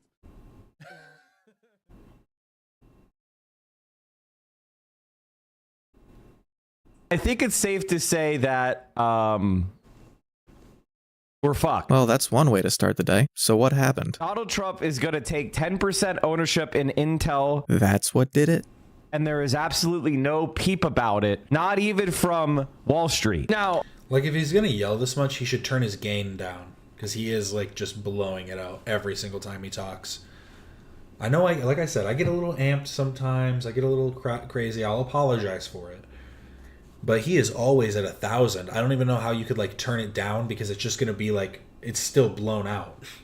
It's bad. I'm in favor of it. But to liberals and to right-wingers, that's supposed to be communism. That's supposed to be China shit. Can you imagine if Bernie Sanders tried to do the same thing? Wall Street would be, there would be a 5,000 point crash. He just keeps yelling about Intel. I'm more inclined to think he's upset because he owns Intel stock than that this is the actual crisis that will come up to the danger of Trump. At the same time, Donald Trump is saying he's going to fire a Federal Reserve Bank governor, Lisa Cook. This is Erdogan shit. What really gets my goat is that he knew it was going to be like this, and yet he's describing it like it's a surprise. These right-wing Democrats. Hugo Chavez would be proud. He's such a fucking loser. And how ask a liberal why Kamala lost the... We're skipping the smug TikTokers. I hate smug TikTokers. Now, welcome to the Central Committee Circus, where we will see a man twist himself in knots over whether a country he believes is racist and sexist would actually perform racism and sexism. You can't just rely on racism and misogyny to win. Why can I say that? Because Republicans don't go out there and say, we're going to take women's right to vote away. They don't go out there and say how black people need to go back into segregation. That's just a thought-terminating cliche. She lost because she campaigned with Liz Cheney, who had one of the worst performing re-election campaigns of an incumbent. 3 campaign stops, no concessions. She lost because she investigated January 6th. And what's my proof? Barack Obama.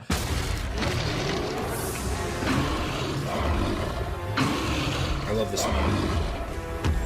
Barack Obama. The idea that racism is so controlling in our society 20 years after Obama, it doesn't even really compute. Fucking fascinating.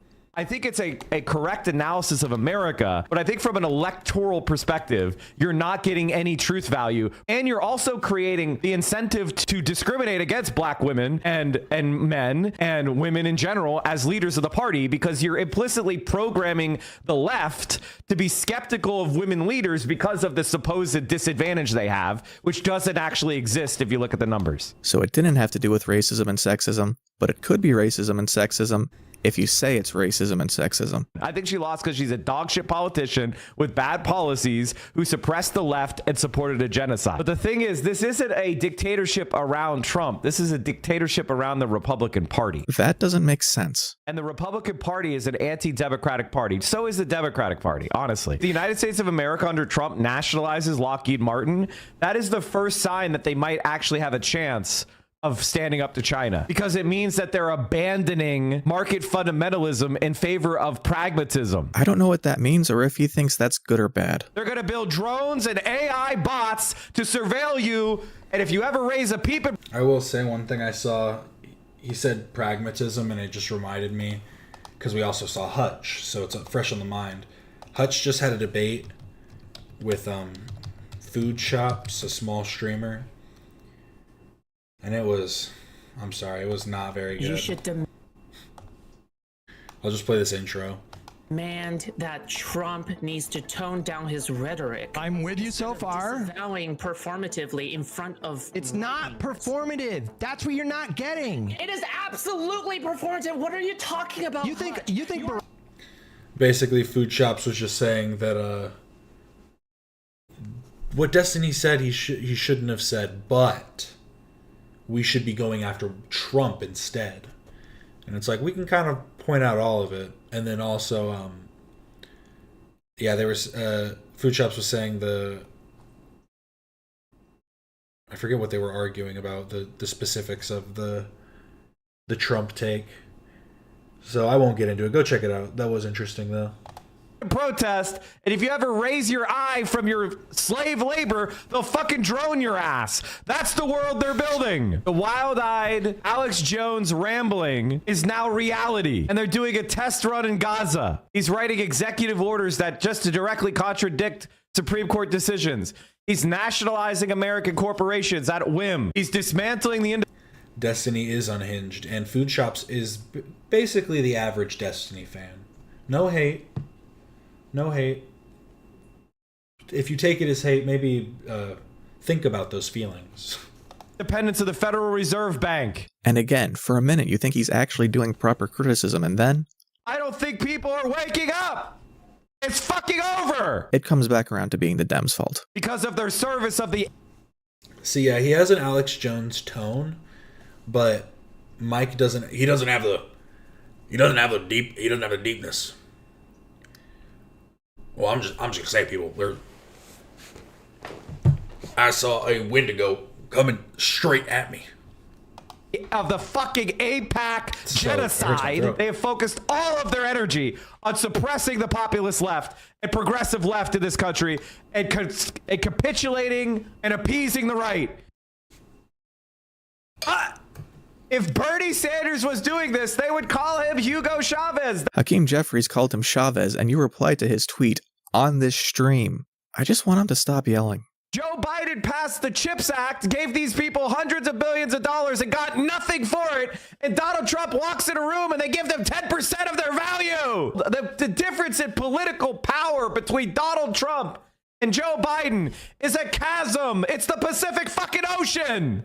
The idea that the CHIPS Act, which Biden managed to pass through Congress with no margin of error, and Trump buying 10% of Intel unconstitutionally, are in any way comparable is proof that this man's mind is pudding. Intel is so intimidated they did it without a fight. And he keeps saying they capitulated. He gave them free money, and Intel's management is incompetent. They've managed to lose stock value during an AI bubble. Nobody is fired up by this. Give us a plan, give us a mission. Plan? I can't even get people to look at the Democratic Party doing a genocide. This is unironically MAGA communism. And now Gavin Newsom redistricting isn't good enough, even though yesterday he said that you use the weapons of your enemy to defeat them. And these dumb liberals are like, well, we gotta do a referendum before we can gerrymander California. Honestly, that was pretty good. We gotta do a referendum before we can gerrymander California. Okay, Mike. You're doing something here. You're cooking a little bit. That wasn't I mean, the point was kind of, it's something. All right. Okay. But the voice now, that was something. You're actually creating content now. You don't actually know what the powers and constraints of elected politicians are, down to the most basic rule of a representative democracy that says their power is derived from the consent of the governed. Like, these Democrats are controlled fucking opposition, taking money to do a genocide. You're not seeing the kind of pushback you want because they were voted out of power, and you expect them to operate as though they were in power. Republicans tell people the government doesn't work, and then they get into office and prove it. For Mike, the government doesn't work, and then Democrats don't get into office and prove it. And people are legitimately fans of Gavin Newsom. Have you been to California? They've been trying to build high-speed rail for 17 years from Los Angeles to San Francisco. Why is it always Republicans are bad because fascism, but Dems are equally bad because trains? And I don't want you to give distance from yourself from Donald Trump. He is you. He represents you. He is America. The leader of a nation is not indicative of the quality of the people there, no matter how bad they are or what kind of agenda they impose, whether the nation be a democracy or a dictatorship. We are not the sins of our nations by our mere existence within it. There is not one scrap of redemption to be found in how this country has been run for 50 fucking years. Mike's confusing his disdain for politicians with the much broader and even-keeled leadership of this country. The Bush administration invading Iraq or Reagan ignoring the AIDS epidemic is a separate issue from the various agencies and institutions that have been dedicated to improving people's lives here and across the world. This kind of nihilism is how Donald Trump was able to get into office a second time, and then immediately gut those agencies. Why is he unironically making the same argument? We don't live in a democracy, but we have leaders who are wanting Trump's approval. AOC and Bernie Sanders are wanting, let's be honest, let's be clear, AOC and Bernie Sanders are fucking losers. They're not even popular in the places that they have complete control, because when you give the Democratic Party complete control, like they have in California, they don't do anything with it. They don't have success. Vote blue no matter who is California personified, and they can't even build a fucking single railroad. And here's the part where he calls Cameron Kasky, a Parkland shooting survivor, a right-winger because he's on the Bulwark podcast. Cameron, I'm going to go. Why is this Cameron guy being promoted? He's being promoted because he's a right-winger. Twitch's top botter says the F slur multiple times? What's this? I don't think I've ever been happy for someone saying a slur, but anything to get away from talking about politics. This guy is a complete fucking loser. And so Mike leads his audience to math. No, we're probably not going to do polls for members EPs. Just because I can't show that on stream. If I show that it started, then that's stealing members' content. That's specifically what Ethan was against. But it is supposed to go up at 12:30. If you guys want to let me know in chat if they go live, then feel free to let everybody know. Mass report Tectone. I'm not against Tectone getting banned for what he said, but Mike isn't leading this charge because it's the right thing to do. He's doing it because he found his audience a valid target. Let's give him exactly what he wants. Everybody get in there, hit that VOD, hit that report button. He wants to be banned so he could be like, oh, my free speech is being suppressed. This... You know what? Tectone is a loser, to be fair. I mean, okay, Bree. We can, fair enough, yeah. But,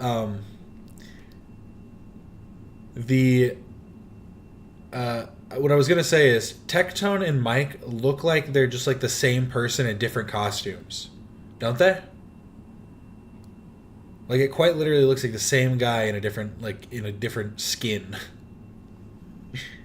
Wants to be banned so he could be like, oh, my free speech is being suppressed. This is the Democratic Party of genocide.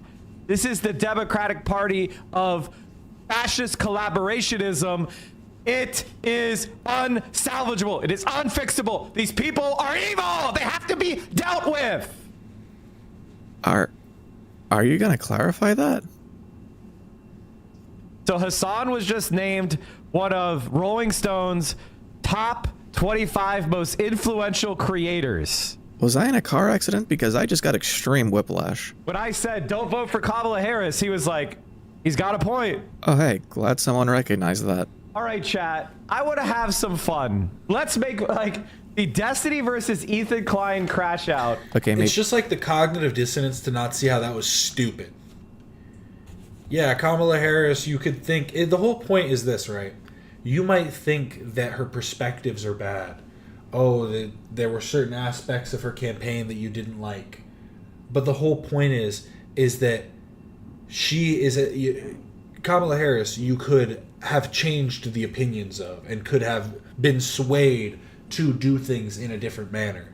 Trump will not. He's going to do things his way regardless of what anyone tells him. And that's the, like, I just don't understand how that's so hard to I don't understand how that's hard to understand. You know what I mean? Tectonic at least has a deep voice and a calm demeanor. Hey, we got to give credit where credit is due. We're not here to snark people. We're here to give constructive criticism so that they can make better content. He's got a point. Oh, hey, glad someone recognized that. All right, chat. I want to have some fun. Let's make like the Destiny versus Ethan Klein crash out. Okay. I've got to be honest. I don't know if I'm going to get through this whole thing. His voice is really annoying. And he's kind of saying a whole lot of nothing. I understand that it is good to see how much shit that he is spewing, but a lot of it's nonsense at the end of the day.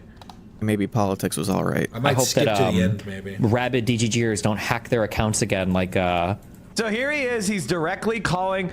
By the way, chat, he's directly calling for his audience to do stochastic terrorism and hack their account.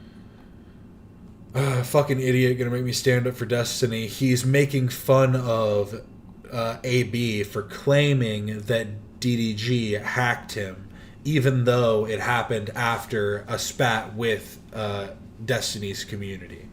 Or I said DDG, DGG. Not the rapper DDG, not Haley Bailey's, is that her name? How do you say it? Haley Bailey? Or no, not Haley Bailey. Wait.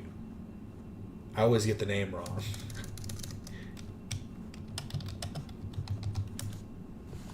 It is Haley Bailey. Is it Haley or Hallie? Whatever. DDG, not DDG. DGG. Oh, that doesn't come up either. Destiny using these little fucking, like... these characters are so, like, dude, you have to retire them. How old is Destiny?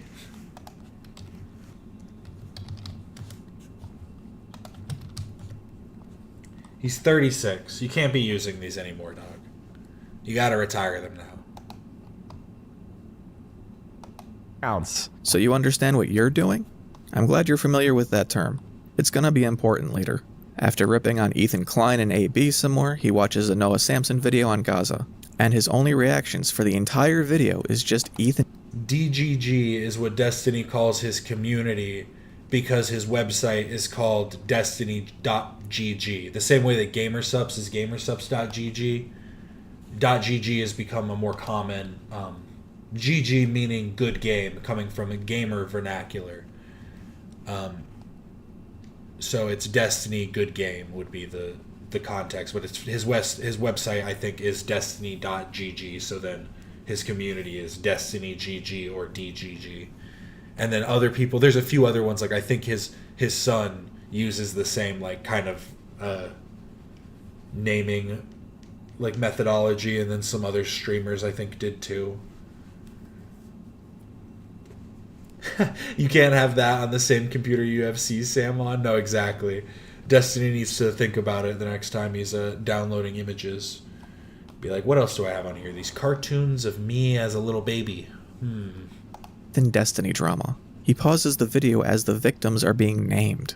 Earlier in the war, Mohammed Salama works for Al Jazeera and Middle East Eye. Salama was planning his wedding to another journalist, Hala. Mike, what about the thought that Destiny DGG made the CPS call and then directed Ethan elsewhere? I mean, I don't know who made the CPS call. I tend to think it was either the doctor or the housekeeper, right? Like, I doubt it was somebody online. He said that his child had a parasite that you can only get from eating feces. Ever get an update on the housekeeper lawsuit? Fox News did a piece on Hasan. I think like this stuff is incredibly important. I have to say, Chad, that Noah Samson and the way he has treated using his platform to advocate for the Palestinian people has been an incredibly like heartwarming experience. Like heartwarming. Okay. Here's a clip Noah Samson had to delete from one of his previous videos. We have direct geographical, physical access to the politicians, the propagandists, the weapons companies, and the supply chains that are facilitating this genocide. Protesting is great. We should keep doing that. 17 months in, and what is protesting actually accomplished? Israel just killed the most children in its history in a single night with total impunity, with a deafening silence among the Western media. If we want this genocide to stop, it's time to escalate. That's all I'm saying. Ladies now and he assumes gentlemen, Israel is we planting are all domestic terrorists. Negative stories about Hasan. This literally has to be a dictate from the Israeli embassy. I'm not even kidding. Also, it is extremely messed up that he would call out the Israeli embassy as doing this after 2 people working there were executed. I'm working double time on the sound bites right now for Mike. And people like Hasan and Noah Samson all but outright praised the killer. Theo Vaughn, of all the male podcasters, I have the softest spot for Theo Vaughn. Theo Vaughn seems like a guy that I would have like smoked up with. And here's where he complains about welfare queens. Every single fucking veteran I know is on some sort of bullshit VA disability where they're not actually hurt. Legendary loner box clip everyone likes. Wish he wouldn't say the R slur so much. Yeah, I think I've heard him talk about it. And I understand. The thing is I've always understood the perspective on both sides that like, because it is disparaging, but I think that it's honestly become in such like it's become used so culturally that it doesn't have the same. It doesn't hold the same connotation that it used to. And I feel like people like Hasan using neurodivergent is way crazier than people saying the R slur. But I won't say it personally because I understand that we're trying to make that transition. When I was in school, the R word was respect. Remember that, guys. But I've kind of come to the stance, the holier than thou stance, that generally we probably shouldn't use disparaging language at all, because I've heard Papa Gut talk about the fact that the R slur was used to place people into conditions where they were abused and mistreated in these facilities. And I think the same though could be said then for idiot or or moron, specific IQ terms that were used at the time that were used for the same purpose that we use today to just mean I don't even know, ignorant or something that you would say. So I don't know. I understand that there is like a level of nuance to be had in the conversation too. But yeah, I just don't use it because it's easier to not. Yeah, exactly. I get you, Kevin. It's so easy to not say exactly. That's why I just don't. But I do think that there is a conversation to have, but I think that the conversation is important as well. And then they go and they get another job. How the fuck is that legal? This might be the most egregious thing he's done so far. I want to talk about the Israeli bombing more because it's like we covered it a little bit, but I want to watch Democracy Now! React to this. I'll be right back, chat. But hey, majority reporters, be right back.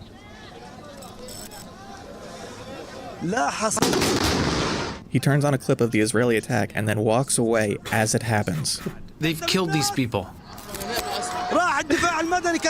What? And once he's done talking about Gaza, he slides right into his outro like it was nothing.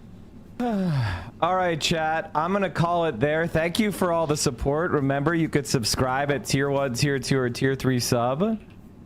I appreciate you. The vibes are restoring. The universe is falling back into place. We are victorious once again.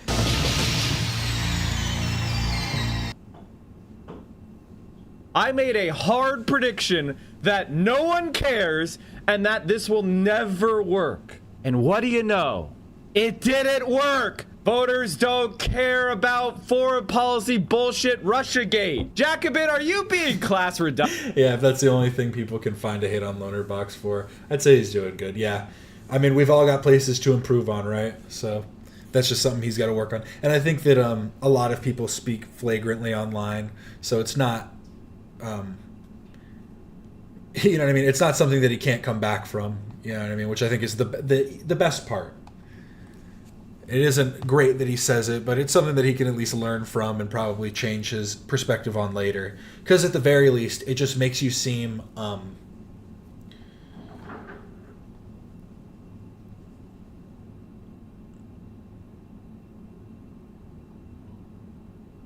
don't know. I don't even know if it necessarily makes you seem less intelligent, but I could see that being kind of the argument to be made because you're if you want to speak on like a higher level, but I guess if you don't, then why care anyway? So I don't know. There's a lot that goes into it, I guess. If he doesn't care at the end of the day, then he doesn't care. And watch me instead. Let's go. I care about how you feel. That sounded like I was saying it ironically, but I genuinely do. Right now, I'm sorry. I've been accused of being class reductionist for telling people they should focus on the economy. He has never said the N-word. We'll give Lonerbox that credit. We can turn this video off. What do you guys think? I think if I turn it off, though, this is the end of the stream. It's 12:30, which is when the stream usually starts. But here's a song for you.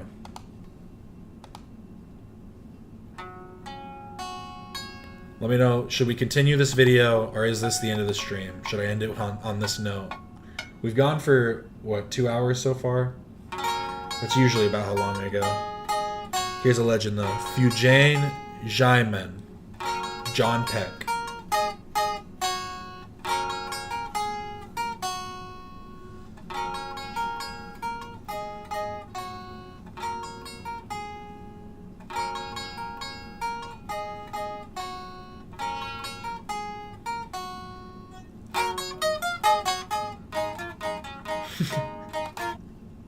Yeah, I get that's so fair too. Papa Gut uses gay as a pejorative in the same way that Lonerbox uses the R slur. You could argue that there's like a different context, or like I would wonder what Papa Gut's argument to that would be, because he's very adamant about the R slur. But I mean, calling people gay has literally been like used to quite literally kill gay people by pointing it out and then making it an issue for them in their communities.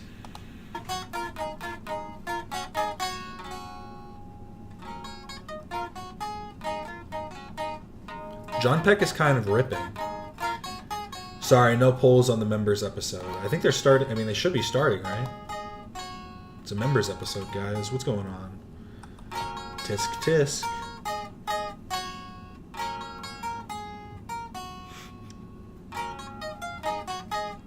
It's a long way to boss sing say. It's a long way to balls sing say.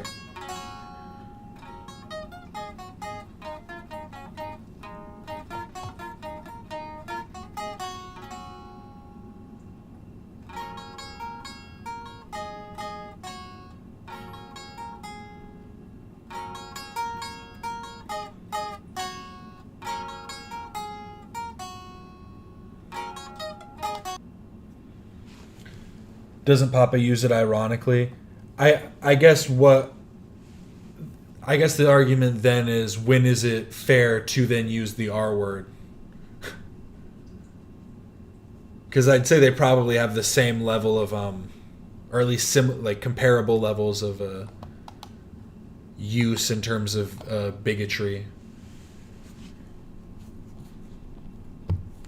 So I don't know. I guess you gotta toe that line. They're like they're both like what's her name? Is there a name for it?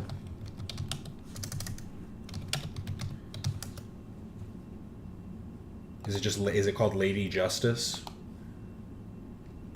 The blind justice statue, they're like that. They don't know which is right and which is wrong. They're just dishing out blind justice. Get it how I just misinterpreted what that was, but it's fine. In class-based issues. Dem messages that usually move vote, talking about education and... Ooh, we are just popping up. I think I have to continue because we're almost at 1,000. If we get to 1,000, I'll probably cut my hair, I guess, on Friday. But if we get it on Friday, then I'll do it over the weekend. But we're almost there. 13 more to 1,000 subscribers? After the stream ends, at least a couple people are going to unsubscribe. So subscribe if you haven't already. In the East Coast, we speak sarcastically and ironically. I call my car gay. Yeah.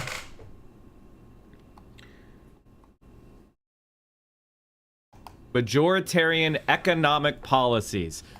Wow. That's what I'm saying is, like, if I did the same thing with the R word, would it be like it's not the same because I don't know. I think there is the same words used with vitriol carry the level of vitriol. Let's go. You're so close. I'm so close. I'm halfway through the video. What? So all the evidence is the Lincoln Project failed. It was a total. It was a dead. Let's go. You're so close. You meant I'm so close to 1,000 subscribers. So true. Yeah, it is 1,000 subs that's needed for monetization. Then I can start receiving ad revenue from the YouTube gods. I have the watch hours because of you. I appreciate all of you. Even if you're not subscribed, if you just keep coming back to the channel, a little weird, but cool. Thank you. Keeping the watch hours up. Democratic victories. It was a diversion. It was a parasite. It distracted from the stuff that is actually working. The Democrats and Democratic supporters have much of the same brain rot and moral decay that Republican voters do.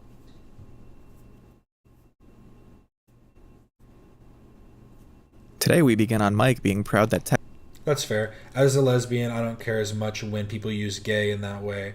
I judge and keep my distance from them, but I'd rather hear gay than the R slur, if I'm being honest. That's fair too. But again, I think if we're scaling the level of slurs, and we've already kind of lost the plot a little bit, you know what I mean? But to be fair, you also said that it is something you would keep your distance from regardless. That's why I've always found it stupid, like when Hasan's like, cracker isn't a slur.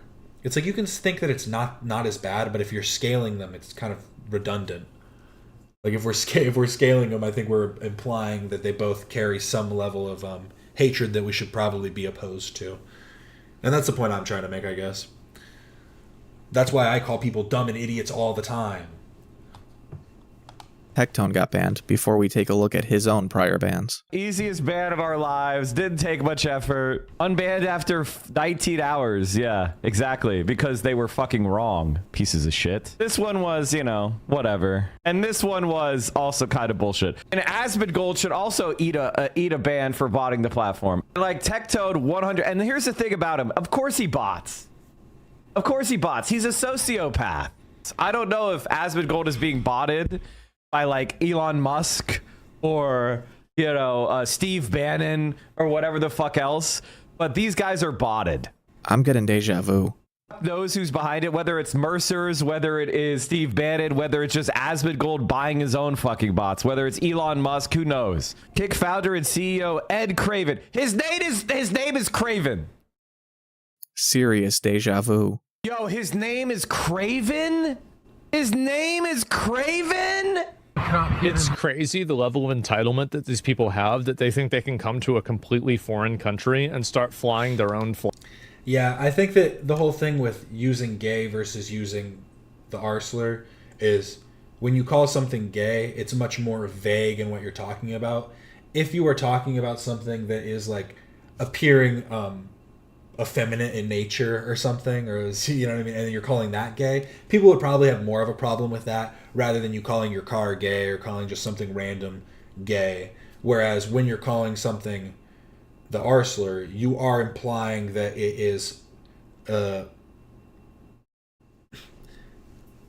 like, because the implication is always just it's a fill-in for stupid or for dumb or for something like that. And then what you're saying is that all people that do have mental disabilities are similar to this, and that is bad. And that's like the implication that's made. And I understand that, but again, that's why I think it's complicated. It's definitely complicated. And that's why we don't use any of them. But again, like John Mulaney said, if you can say one of them, that's clearly, the one you can't say is clearly the worst word. I've been saying gay this whole time. I won't even say what the R word is. He made that joke about the N word and the M word, which we don't say anymore. Flags of some other foreign country. I think one of the things about Asmongold that makes him so contemptible is... And all over again. He's brain dead, stupid fuck. Like, he's just dumb as fuck. This is flown by white Britons who oppose the genocide and the use of their tax dollars and their military to help a bunch of Israeli settlers kill babies. Zionist footstool botting motherfucker. Are you gonna cover this? Your body is rotting. You have no actual friends. Like, what are you doing with your life? This makes up a significant portion of today's content, unfortunately. You know the void is coming, right? The difference between me and Asmongold is I have loved ones. It's worth pointing out, we got here because Asmongold did bad criticism. Why did we do that? Why do we support Islamism? Why do we support these dictators? Why do we support these monarchies? Because we want to steal their oil. Like, we're not talking about Israel as a vehicle to point out the double standard. We're doing it to insult Asmongold. He thinks that people in the Middle East are a monolith, that they were fractured by the West, and Israel is preventing their reunification so that oil companies can maintain their control of global energy. Can you imagine Arabia with 450 million people, a $7, $8, $9, $10 trillion economy, controlling 45% of the world's oil production? That would be a world superpower. It would challenge Europe. It would challenge the United States. It would challenge China. They got to prevent that. That is just one of the wackiest things I've ever heard. Like, I don't even know where to begin. Do I start with non-Western imperialism is actually good? Or has anyone in these countries actually signaled they would want to unify into a singular country? But Asmongold doesn't give a fuck. This is where it goes from kind of crazy funny to kind of crazy gross. Okay, chat. There is an active mass shooting in Minneapolis. The first thing he does when we switch over to news about the Minneapolis school shooting is read a comment asking whether the shooter would be an Asmongold fan. Odds that this guy watches Asmongold. Unlikely, because all his viewers are bots. A shooting has been reported at the Annunciation Church and Catholic School in Minneapolis. Fox 9 sources confirm the suspect is dead, and authorities say there's no active threat to the community. Other than, you know, the constant threat of being in America. Like, you're seeing what I'm seeing, right? The press finds the need to talk about, oh, there's a division in the Democratic Party. There's a division in my damn house and we're still married and things are good. That's light. That's light.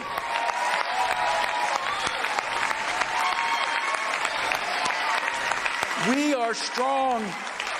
The fuck does that even mean? What does that actually mean? We are strong because we challenge each other. We are strong because we're held accountable. Remember when Mike was willing to vote for Harris if she picked Walz? New polling memo dropped from Graham Plattner campaign in Maine.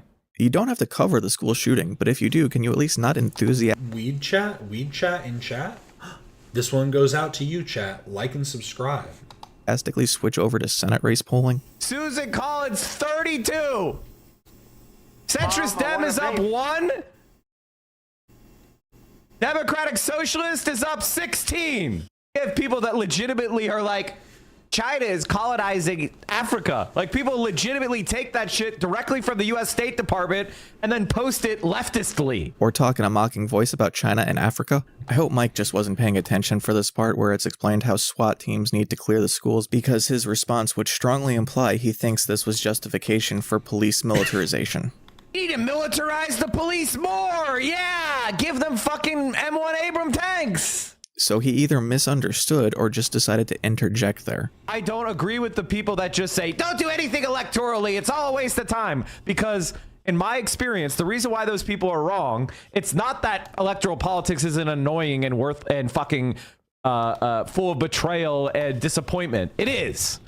But so is every other form of leftist organizing. Wouldn't that look bad for socialism if they faceplant or are stiffed? You don't understand how people think.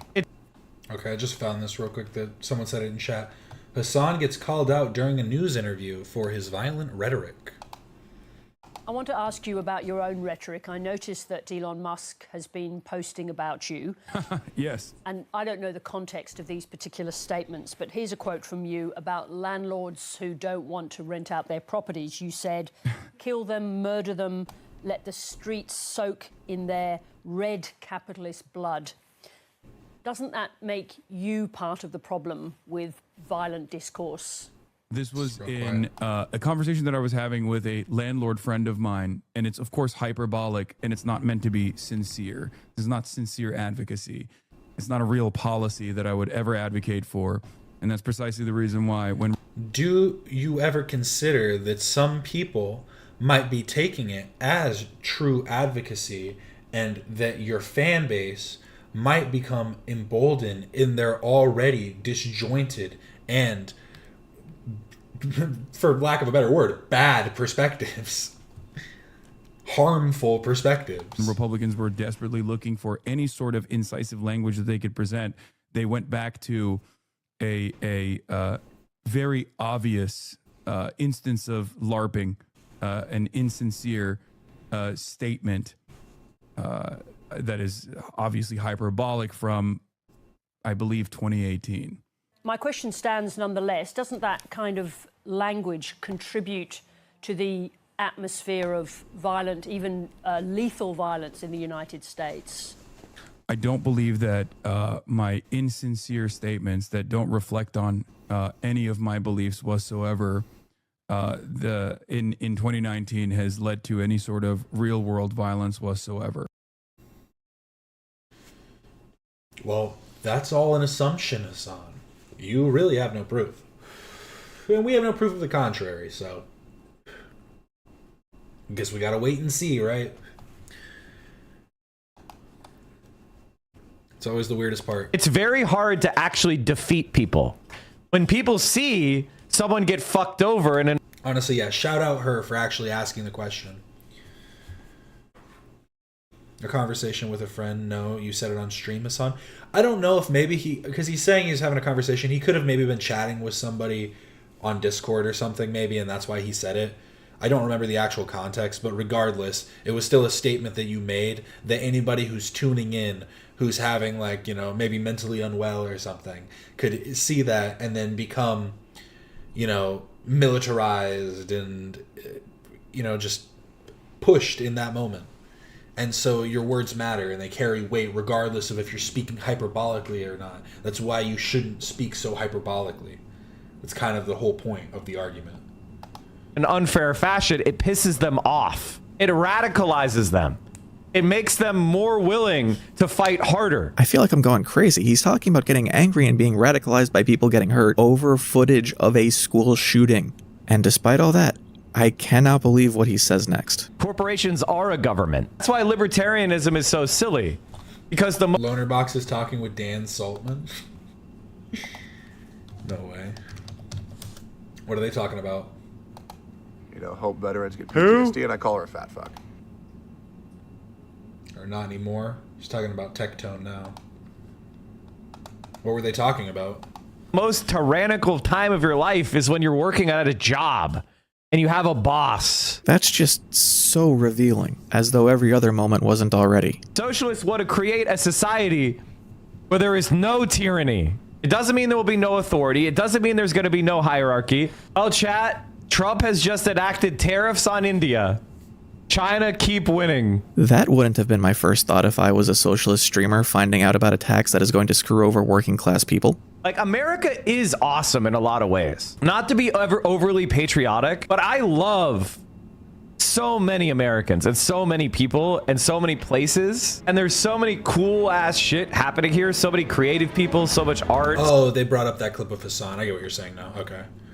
And Hasan was talking to Dan Saltman when he said that. Oh, he was talking to Dan Saltman when he said, okay, yeah, and Dan Saltman is a landlord. Okay. That at least gives it a little bit more context. So, a landlord friend of his? A friend? Oh. Dun, dun, dun. No, but realistically, I mean, I still don't think it changes much. I think he's trying to imply that because he said it to a landlord, it's like, clearly I'm speaking hyperbolically. I'm speaking to a friend who's a landlord. You think I want his blood running down the streets? Well, what you're doing is you're saying that if you act unethically, this is what should happen to you. And you can say that it's hyperbolic or whatever, but that's clearly the point of the statement that you're making. So much great food, music, culture. I love, like, some of the national parks in America are incredible. There's a lot of really awesome things in America. It's just everything that we rely on collectively sucks. And is so much worse than it should be. It's gonna take us a long time for us to fix the problems that have been created by these scumbags. Joe Biden, thanks, Joe! Fucking, is he dead yet?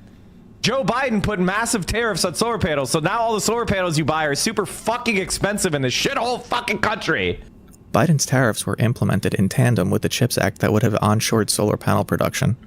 The fact that you are saying anything about tariffs Biden implemented while the economy is being steered by a guy who is careening our economy towards a cliff is offensive, especially when you saw Trump's 50% tariff on India, and your main takeaway was to call it a China W.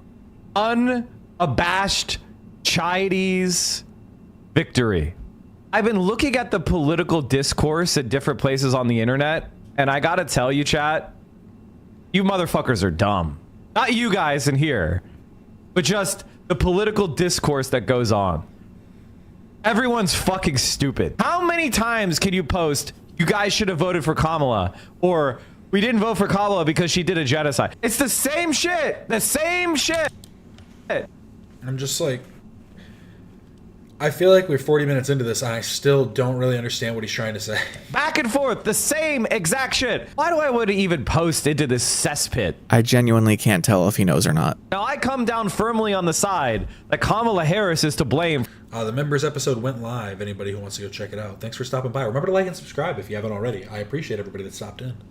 For the world that we live in today. We're going to continue this for a bit. I might finish it. We'll see. I'm getting close, but it's still like, oh my god. Kamala Harris. Yeah. I'm only like halfway through. That's true. What are you even doing here? What is the point of this? Cool. Donald Trump is president now. The 2008 Barack Obama campaign ran on hope and change and codifying Roe v. Wade and a massive expansion of healthcare. He was a liar, but at least aesthetically he ran to the left. And you know what happened? He won Iowa. He won Indiana. He won North Carolina. He won Florida. So, like, the idea that we got to do this because they're electable, it's just bunk. This is the political analysis of someone who can only comprehend politics through charisma and theater. This is incredible. He plays a clip of FDR to show how he won his presidential race by hating Republicans. Let's listen. It's a good speech. And let me warn the nation against the smooth evasion that says, of course we believe these things. We believe in social security. We believe in work for the unemployed. We believe in saving homes. Cross our hearts and hope to die. We believe in all these things. But we do not like the way the present administration is doing them. Just turn them over to us. We will do all of them. We will do more of them. We will do them better. And most important of all, the doing of them will not cost anybody anything. That's how you have to treat Republicans. Now, let's just skip past the part where the Democratic Party was so effective in this era because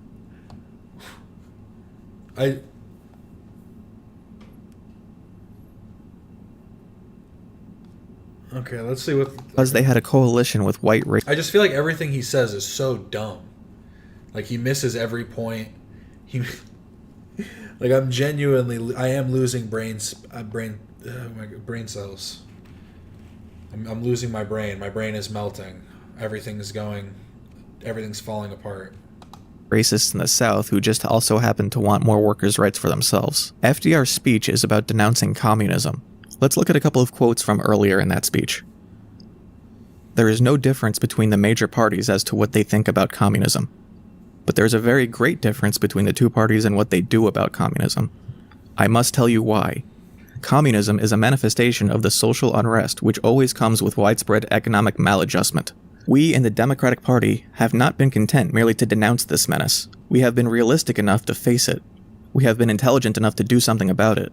And the world has seen the results of what we have done. But even more than that, Roosevelt references this part of the speech in another address he gives in 1938, after which he says, "But when democracy struggles for its very life, those same people obstruct our efforts to maintain it, while they fail to offer proof of their own will and their own plans to preserve it. They try to stop the only fire engine we have from rushing to the fire because they are sales agents for a different make of fire engine. New ideas cannot be administered successfully by men with old ideas. For the first essential of doing a job well is the wish to see the job done at all. Judge parties and candidates, not merely by what they promise, but by what they have done, by their records in office, by the kind of people they travel with, by the kind of people who finance and promote their campaigns. By their promoters, ye shall know them." The smooth evasion he's talking about isn't Republicans. It's about how some groups will use big promises to pull people into the political fringes during times of social or economic... I feel like without even hearing like the other context of the speech, from what he said, Mike's perspective is completely like he it's like he wasn't listening. And I appreciate that this guy was able to put in more effort, because I genuinely feel dumber for this. Because it's like, I don't even know how to explain it. I don't think I'm going to finish this. We're going to watch a bit more, maybe get through another day. But I might have to pass it on to you guys to go check it out. upheaval, like after the Great Depression. He's talking about Mike. The most successful Democratic politician by electoral results in American history treated the Republicans with utter contempt. All right, chat. Taylor Lorenz. Oh, God, this story. Taylor Lorenz wrote an article on Wired about Chorus, an incubator for content creators on the left as a means to counter the right-wing media ecosystem that has dominated for the past several years. The article has since been disputed both by people in Chorus and outside of it, so hopefully Mike doesn't run headlong into its claims without fact-checking. Okay, this will be interesting. This will probably be the last part I listen to, is his perspective on Chorus, because the whole thing itself just seemed ridiculous from the start. Because my biggest, the thing that clicked with me was the point when Hasan said they had tried to reach out to me, but I didn't want to because they were associated with Destiny. And I think that just shows perfectly the issue with the people in that orbit is. And what Gato Fumador did when he blocked the Reddit post we showed earlier of Gato Fumador blocking somebody. They want the echo chamber to keep constricting, tighter and tighter, holding people closer and closer, fighting against the opposition. And it's just a losing battle. The whole thing is about what he was talking about in what Mike said in the beginning. It's humanitarianism and trying to hold hands together in unity, and not just the people on your side, but holding hands across the aisle. And it sucks that in the current climate of things, you have a lot of people that end up dying for it. And obviously, again, disagree with a lot of the things that Charlie Kirk said, but at the very least, he was trying to have other people come out and talk to him. He cut and clipped and made the content into something a lot of the times that it wasn't, but it was also a lot of the times easily debunked by other creators who showed their opinions on it. So I don't think that it in any way should have been handled the way it was. and somebody like Mike are the type of people who propagate the anger and vitriol they get spewed that cause violence. And that's just my opinion. I would never say that he has, but I would say that it's the type that does in general. Artists! Oh my god! This evil sack of shit! Okay, I guess he is. Coming to Aaron Parnas. Mike, you're a real sack of shit. It really is the like, they know me by my enemies, they know me by my friends type of thing. Like, having a problem with... Let me make sure I'm getting this right, if this is who I think it is. Yeah, this guy. Having an issue with Aaron Parnas. This dude gives great TikTok updates on news stuff. Great stuff. I don't know, maybe he's pro-Israel or something. Maybe he's Zionist scum. And I'm gonna go get earplugs. These are all the people who don't say anything about Gaza, right? These are all the cowardly fucking... Yeah, I respected that he gave his opposition a platform to prove him wrong. Yeah, even if he's going to clip it, at least he's giving them a platform in front of people that are on his side to have their minds changed as well. You know what I mean? Regardless of if they did or if they didn't. You know, some people will speak, and there would have been those few people that were on Charlie Kirk's side that would go, oh, this person's actually telling the truth, you know, in a Bible verse or whatever, you know, whatever historical analysis that they're actually giving is a counterclaim to what Charlie is saying, which is untrue. And that, I think that part matters more than changing the mind of Charlie. Like Charlie Kirk, of course, he was paid to do the things that he did. But the point is changing the minds of the people that were being swayed by him. And now they're just emboldened and more isolated than ever. And isolated in the sense of mentally they're going to contain themselves and not be able to be swayed, not even just as easily, just at all.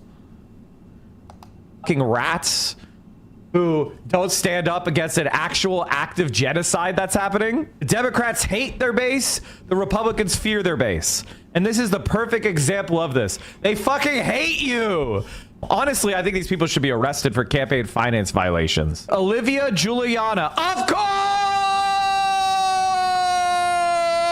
course! Olivia Giuliana. That scream did it for me. We're finishing after this day. This is the last day we're watching of Mike. Giuliana and David Pakman. So basically, it's all the people who are genocidal fucking maniacs, cowards, and pieces of shit. Like, where the fuck is the Justice Department? These people should be indicted. Like, legitimately. They should be indicted. The Trump administration, who I do not support. Yes, I would support a federal task force to indict everyone who participated. I'm not kidding. Like, I think anybody who did this shit should be in prison. Olivia, you should be in prison. Violate ethical norms. Oh, Olivia Giuliana is not ethical? Who could have known David Pakman wasn't ethical? Pearl Mooter co-founded Chorus with Democratic influencer Brian Tyler Cohen. I fucking knew it! Look, my views hit 420. 420, that means that's the weed number.